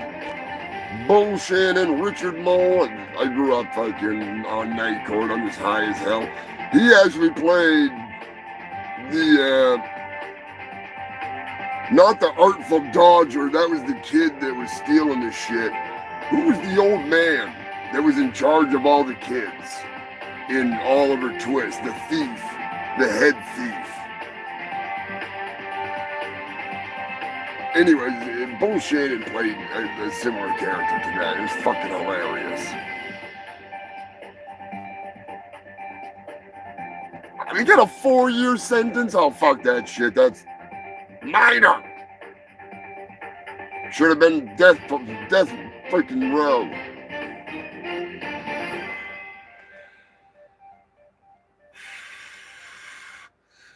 Not that I really think you should have got death row for weed. There's just one less filthy human I have to deal with. California. A crash on a California highway has led to a French fried disaster. That's right, human filth. Dozens of boxes of French fries have miles of traffic lined up. The road is covered. In another part of California, a red pepper disaster. A red line disaster, I guess you could say, as a truck full of red peppers has careened off the highway, smashing into a pole. And that pole, believe it or not, oh God, where the hell is it? Of course I ain't gonna be able to find it. There we go. The pole wasn't any ordinary pole. It was a pole full of bees. What is that? What is that? What is it? Oh, no, not the bees! Not the bees! Ah! Open up my eyes! Eyes! That's right, human built a fucking pole full of bees. Look the fuck out. They had to call in the bee master, the beekeeper. And it wasn't that lady from Massachusetts that attacked the cops with the bees, which was absolutely hilarious. I don't know how many of you remember that. The lady that pulled up to a freaking eviction and just let the bees loose on the cops. Fucking crazy. God damn it, I'm not answering. Sorry about that. My manager's trying to call again. God only knows. We'll figure it out. I'll figure it out. Wind this fucking nightmare down. Red Pepper Highway. A French museum has said to come in, get comfortable, take off all your clothes, and view some art. That's right, human filth, but leave your shoes on. We don't want you to get splinters. So I'm guessing that they don't want you to scoot around on your ass or, you know, no hanky fucking panky. They said the knee pads may be optional, but you're here to see art. I mean, you could be creating art in this day and age.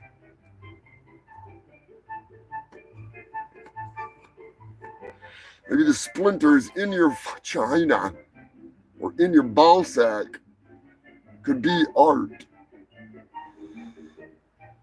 Anyways, sounds like fun. Hopefully it's not Senior Citizen Day.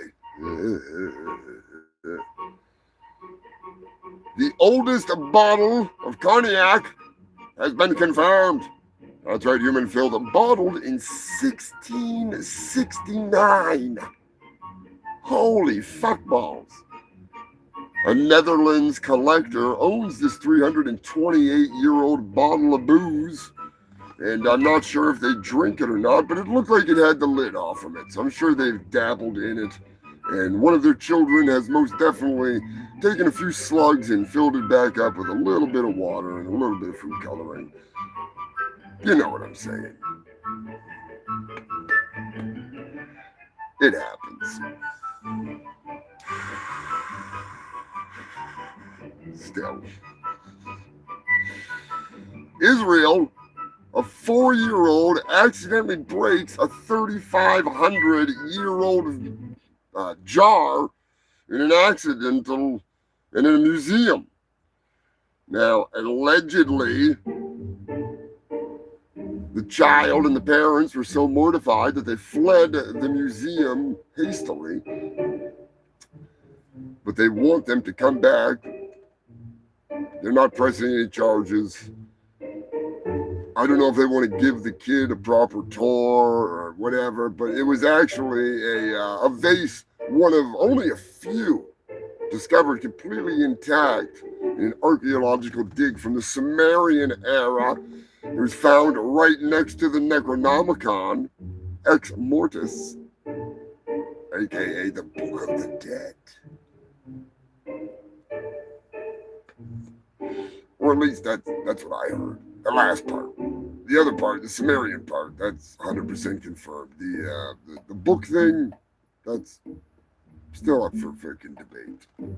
Talk amongst yourselves.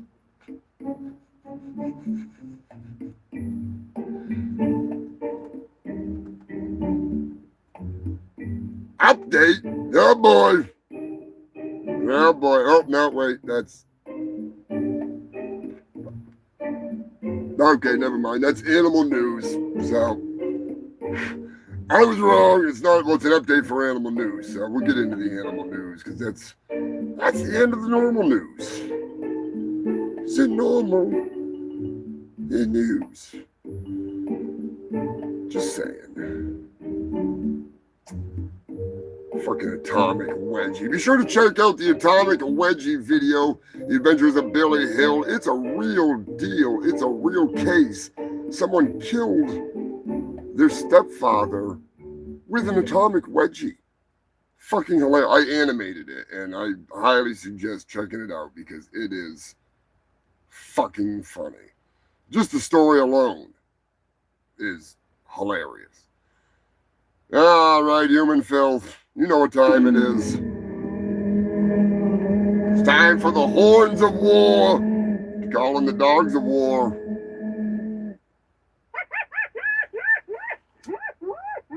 You made it this far. You're doing it this long without swinging from the noose. You break in tech, so watch your back. It's time to let the animals loose. They're at the bar. They're sitting in your car. They'll be walking around in your legs.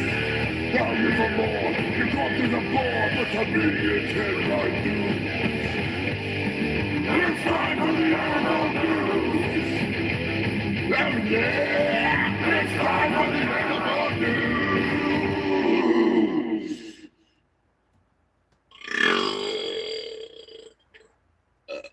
Something like that.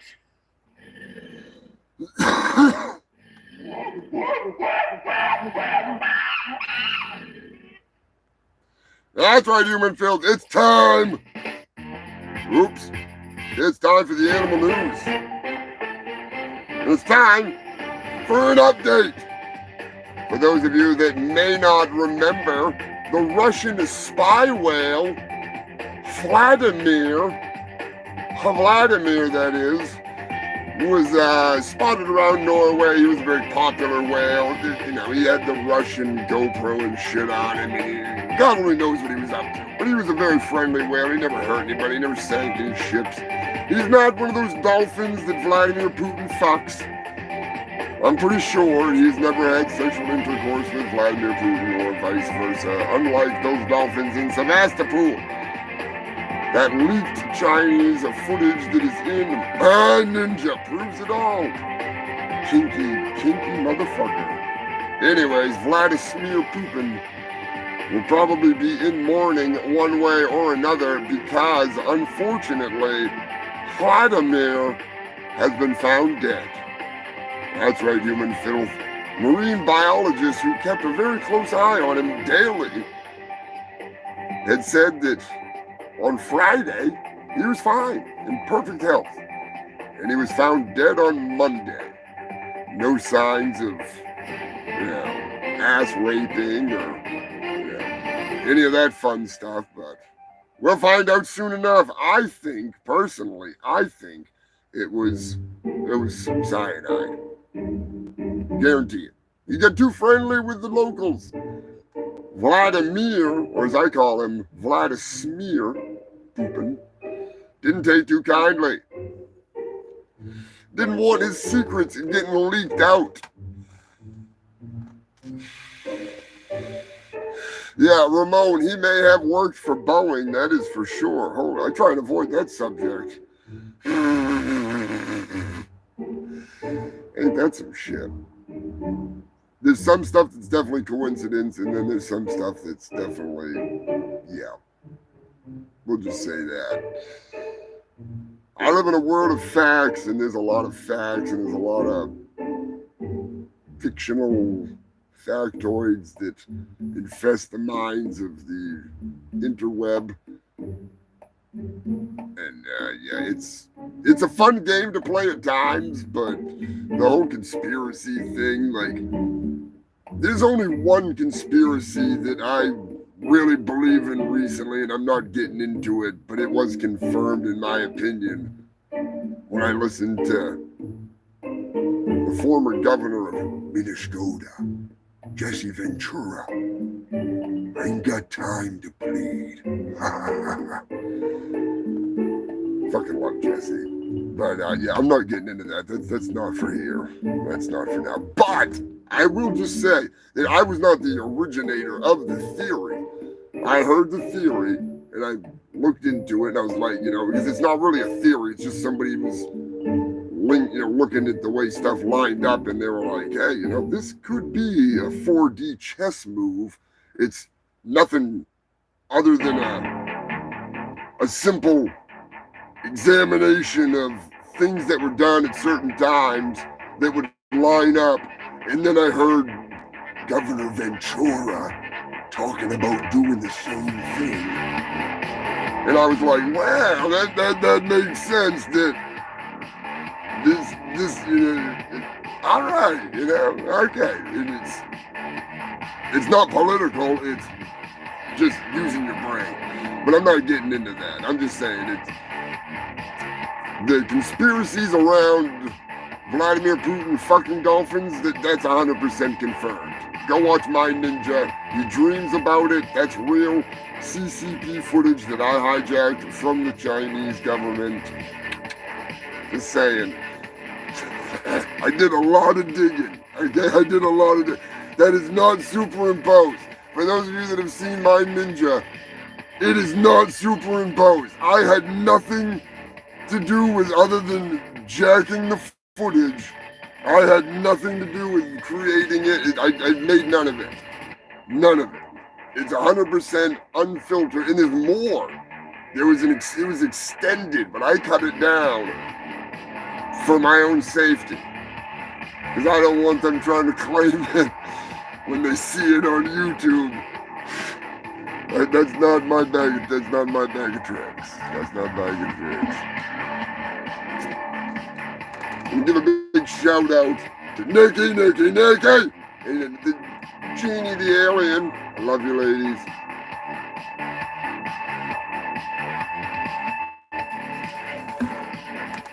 Hope you had fun at Alice Cooper. I know I see old Dolly Dearest. She sent me some pictures of Alice Cooper. Rocky. Postcards from the road.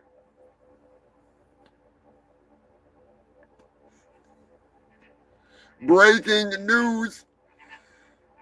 A famous French film star, who will remain unnamed, had requested that upon his death, his dog be euthanized so his dog could join him in his grave. That man was fucking that dog, all right? I'm just saying.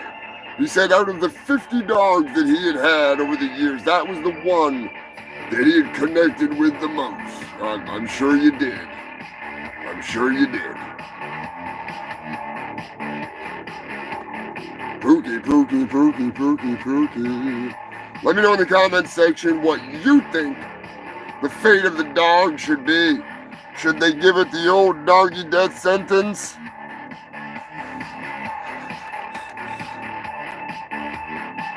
Personally, I think that's a little too Egyptian for me, you know. It's a little too Egyptian. Luckily for the dog, the family was like, no! Yeah, so the dog gets to piss on his grave.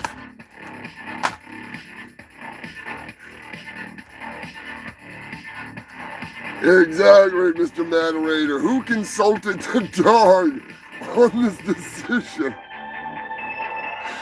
What a fucking uppity piece of shit. Yeah, I'm gonna have my whole family taken out when I go, just so that way I got somebody to go to the grave with. Yeah, how about no, Grandpa? How about no?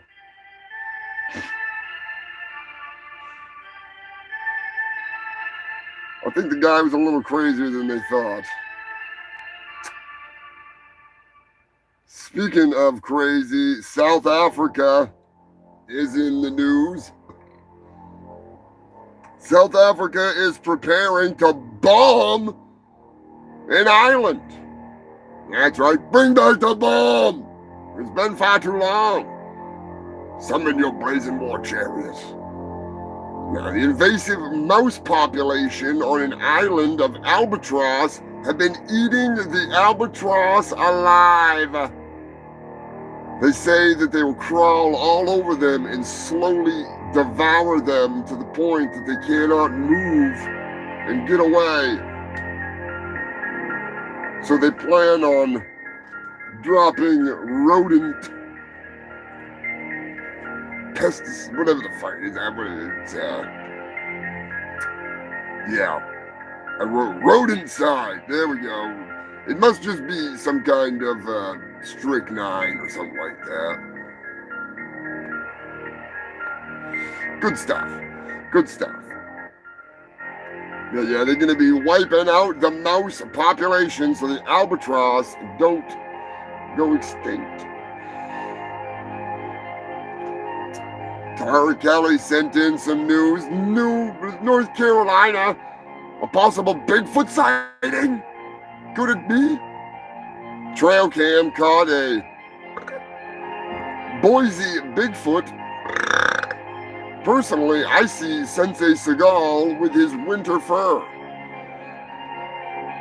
That's how I see it. I don't know. I think he was trying to snatch some motherfucking birthdays.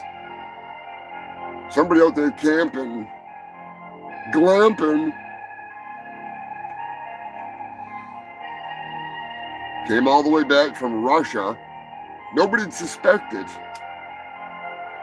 The widow's peak is what gave it away. It's the widow's peak. Bigfoot doesn't have a widow's peak.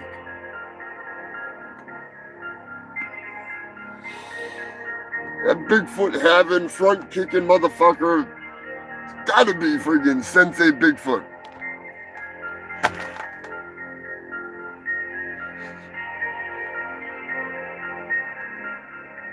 He's all tacked up and he's got fur on the tack because he's getting ready for winter. He's training. He's training. You can't do it in Russia. Too dangerous. He got a price on his head, the Ukrainian army. 500 cookies for Sensei Seagal's head.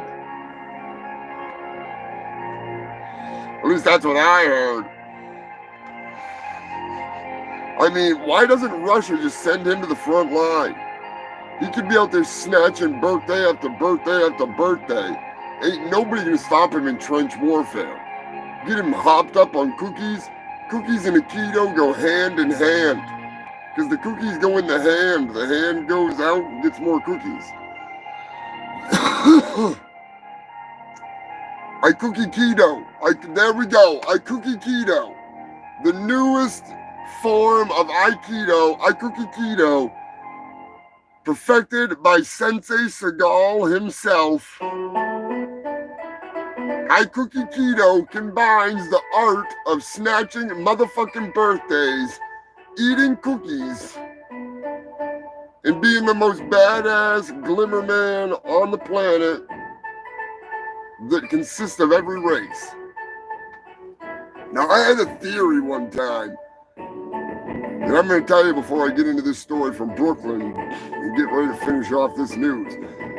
I came up with a theory of how Steven Seagal snatches every little motherfucking birthday. Because he's the kind of guy. At first he'd start, you wake up in the morning, you're like, fuck yeah, it's my birthday. You go to the refrigerator, and there he is eating your cake. And he just looks at you. So you leave the house, you're like, fuck it, I'll go buy a cake at the store. I'll go to the store.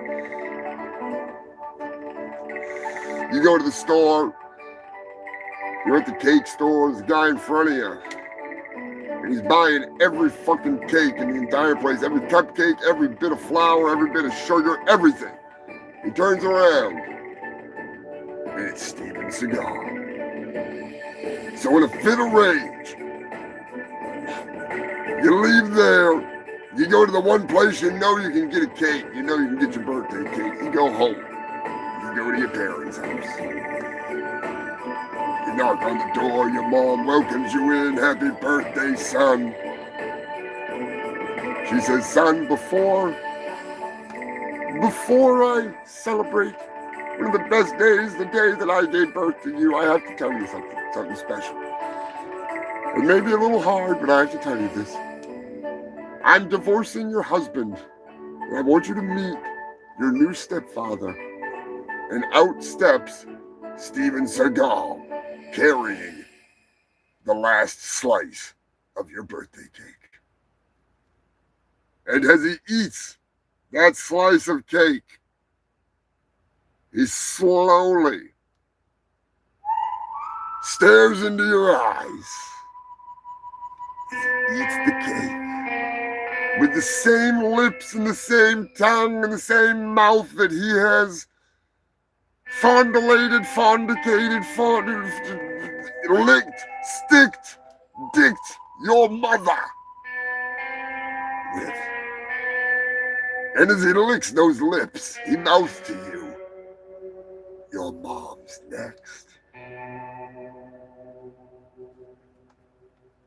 And that is how Steven Seagal will snatch every last motherfucking birthday.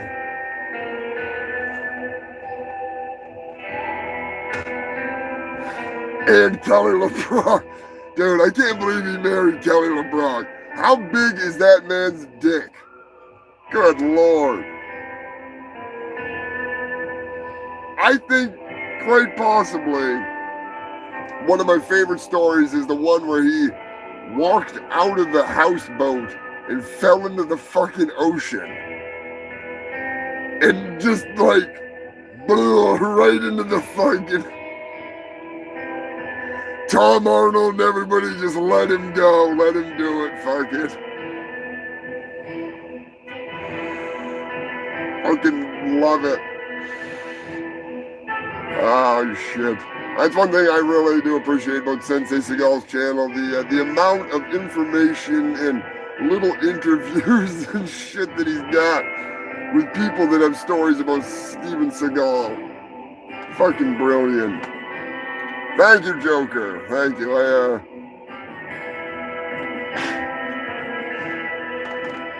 That just came to me one day. Just like the freaking theme for the whole plot to My Ninja.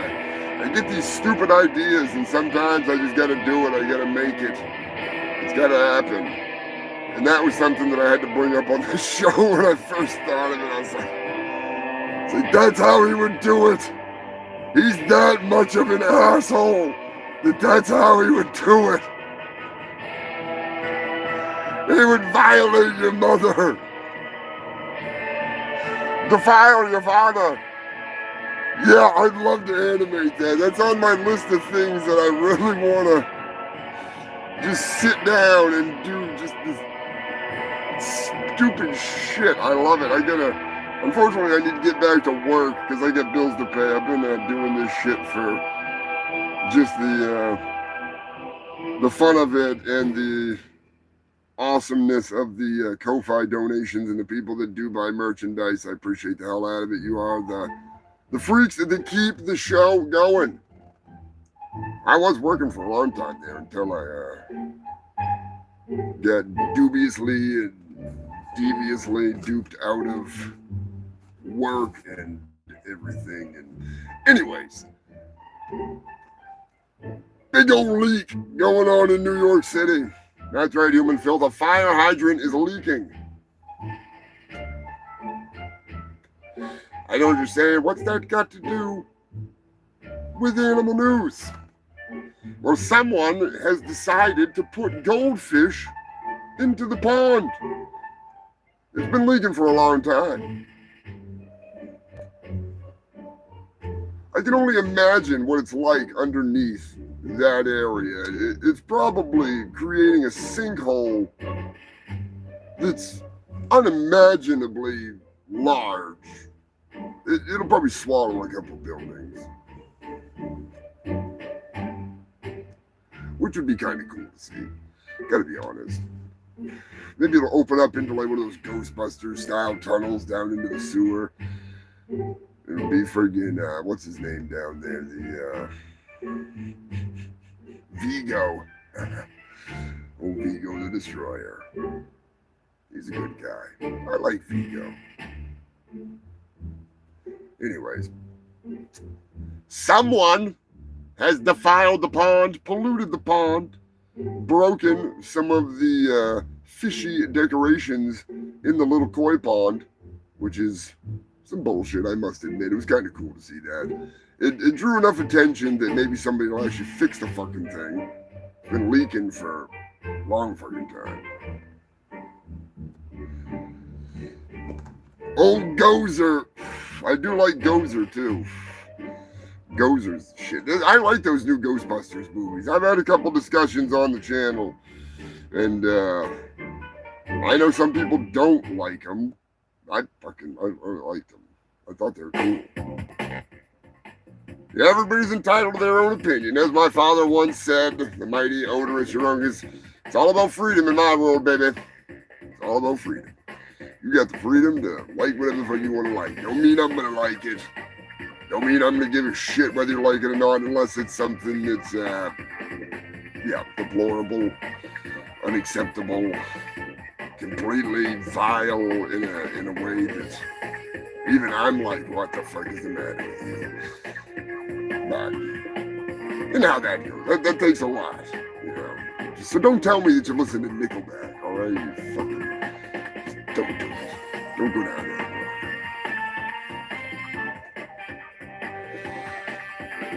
But don't worry, human filth. The goldfish have been rescued, and obviously the water's been cleaned up, and they're putting in a filtration system, which is fucking hilarious. They're going full on with this thing.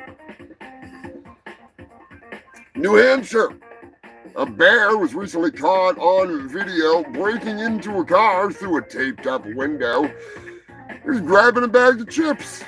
That's right, Mama Bear was bringing them back to the cubs that were waiting. Now, what I want to know is, what flavor do you think the bear was craving?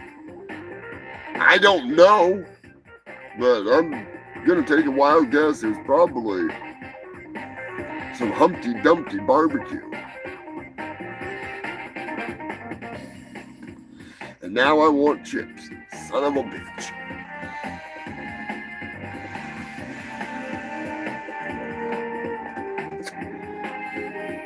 The bear break-ins crack me the fuck up. I can't remember if I updated you filthy fucks, but Hank the Tank was actually found not guilty of roughly 24 offenses when it comes to breaking and entering and stealing such things as lasagna, steaks, hot dogs, pies, cakes, you name it. But Hank the Tank has been relocated. But still, clear Hank the Tank's name and stop calling Hank Hank. It's a female bear. Unless she identifies as a male bear, I don't know how that'd work out for her.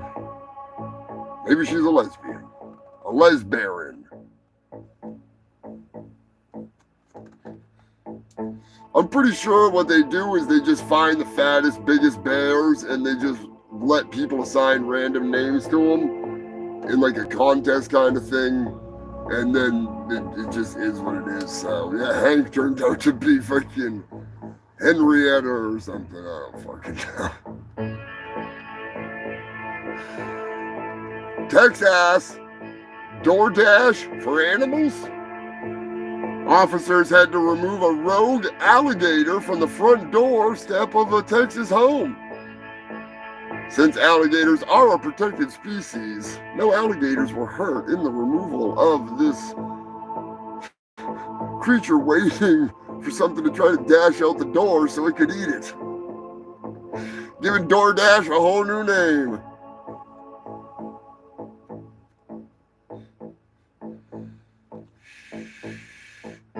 South Dakota, a loose ostrich has stopped traffic. That's right, human filth. Someone just get this thing a hole to bury its head in and let's run a train on it and everybody can get back to work, all right? Nothing to see here. Just fucking an animal. Standing on a crate. Oh, shit. And the last story of the night, and possibly one of the best. Not really, but I love it. I forgot the name of the dog, but there's a new dog in a Florida baseball team. It is a bat dog. And I don't mean like, bat dog. Bat dog. No, it's a dog that gets baseball bats, all right? It's a fucking baseball game. Don't make me say these bad dad jokes. We're better than this. We're better than this, fucking freaks. The bat dog did what some say is the unthinkable. One couple was quoted as saying, "Oh my God," or sorry, "Oh my God, is that dog taking a shit?" Yeah, dog shit, all right, lady, get over it. And needless to say, the dog will not be fired for farting and shitting on the field. It was met by some thunderous laughter and some, "Good Lord, what the fuck did that dog eat?" comments. But other than that, the beloved golden retriever will be retrieving bats as someone retrieves the precious present that was left on the infield. Squatter up.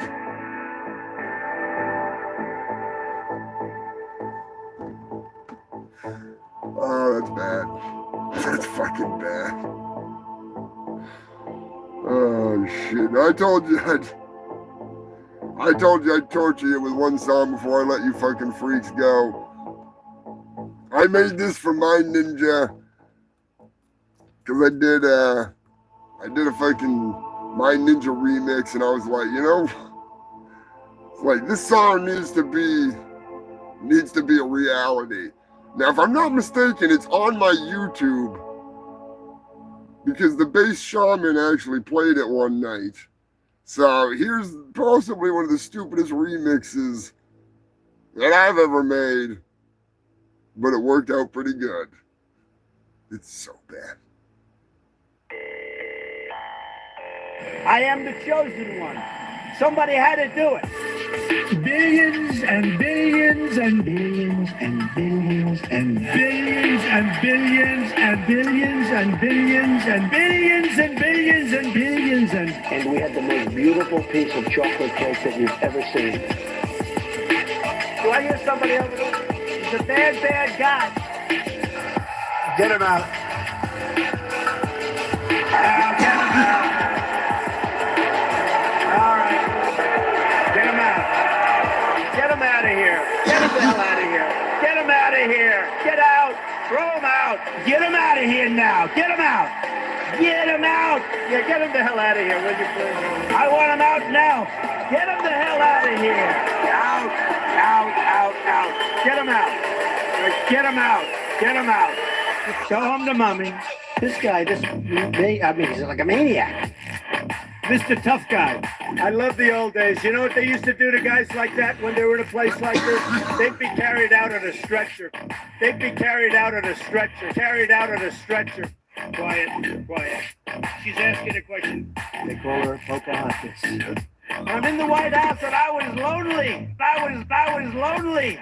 Billions and billions and billions and billions and billions and billions and billions and billions and billions and billions and billions and I was lonely. I don't know what I said. I don't remember.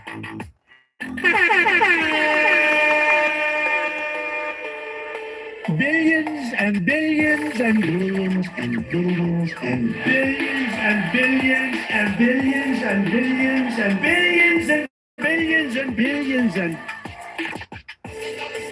look, he's a showboat, he's a grandstander. I know that. Go home to mommy. I am the chosen one. Somebody had to do it. Billions and billions and billions and billions and billions and billions and billions and billions and billions and billions and billions and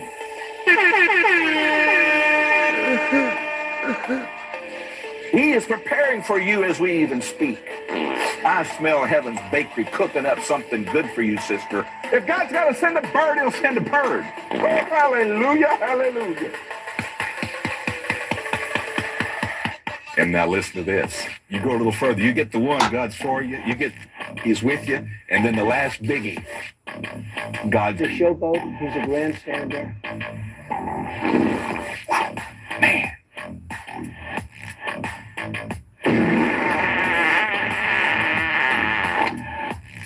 You remember those heavens were shut up because the people, those heavens were shut up. And faith breaking through. God.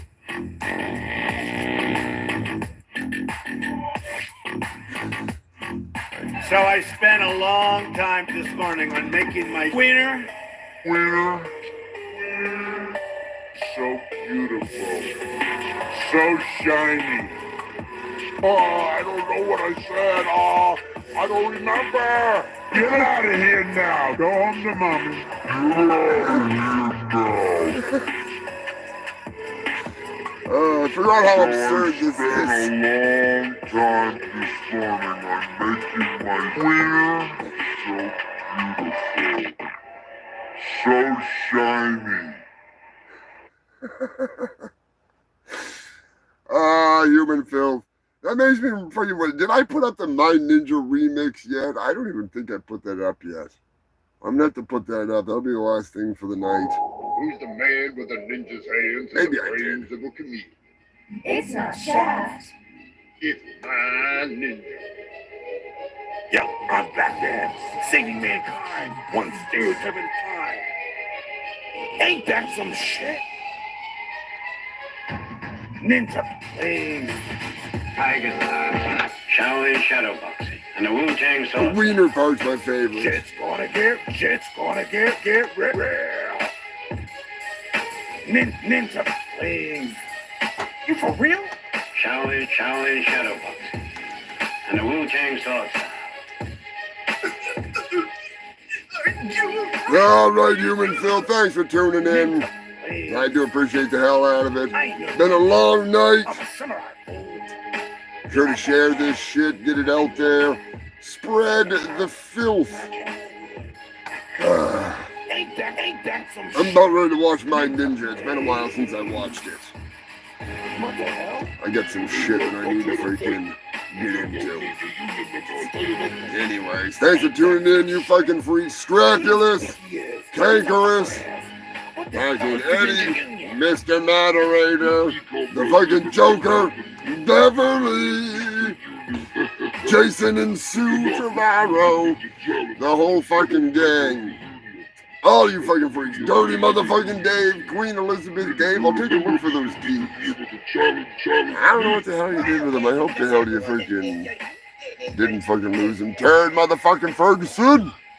Yeah, have a good one, brother. Everybody have a safe holiday weekend, you fucking freaks. We'll fucking get it figured out one way or another. Big shout out to Gwell-O. Thanks for the awesome fucking weekend. Thanks to the freaking boys and the big mecha moronic shark. Y'all have a fucking good one. Stay safe. Stay stupid. And remember, keep between the mayo and the mustard. Unless you're going downtown, Browntown. In that case, wash up when you're done, you filthy fucking animals. Thanks for making this the longest running news show in all of Antarctica. That's right, I am your host with the most STDs. I still got a couple fat doobies. I'm Humongous Fungus of Urungus.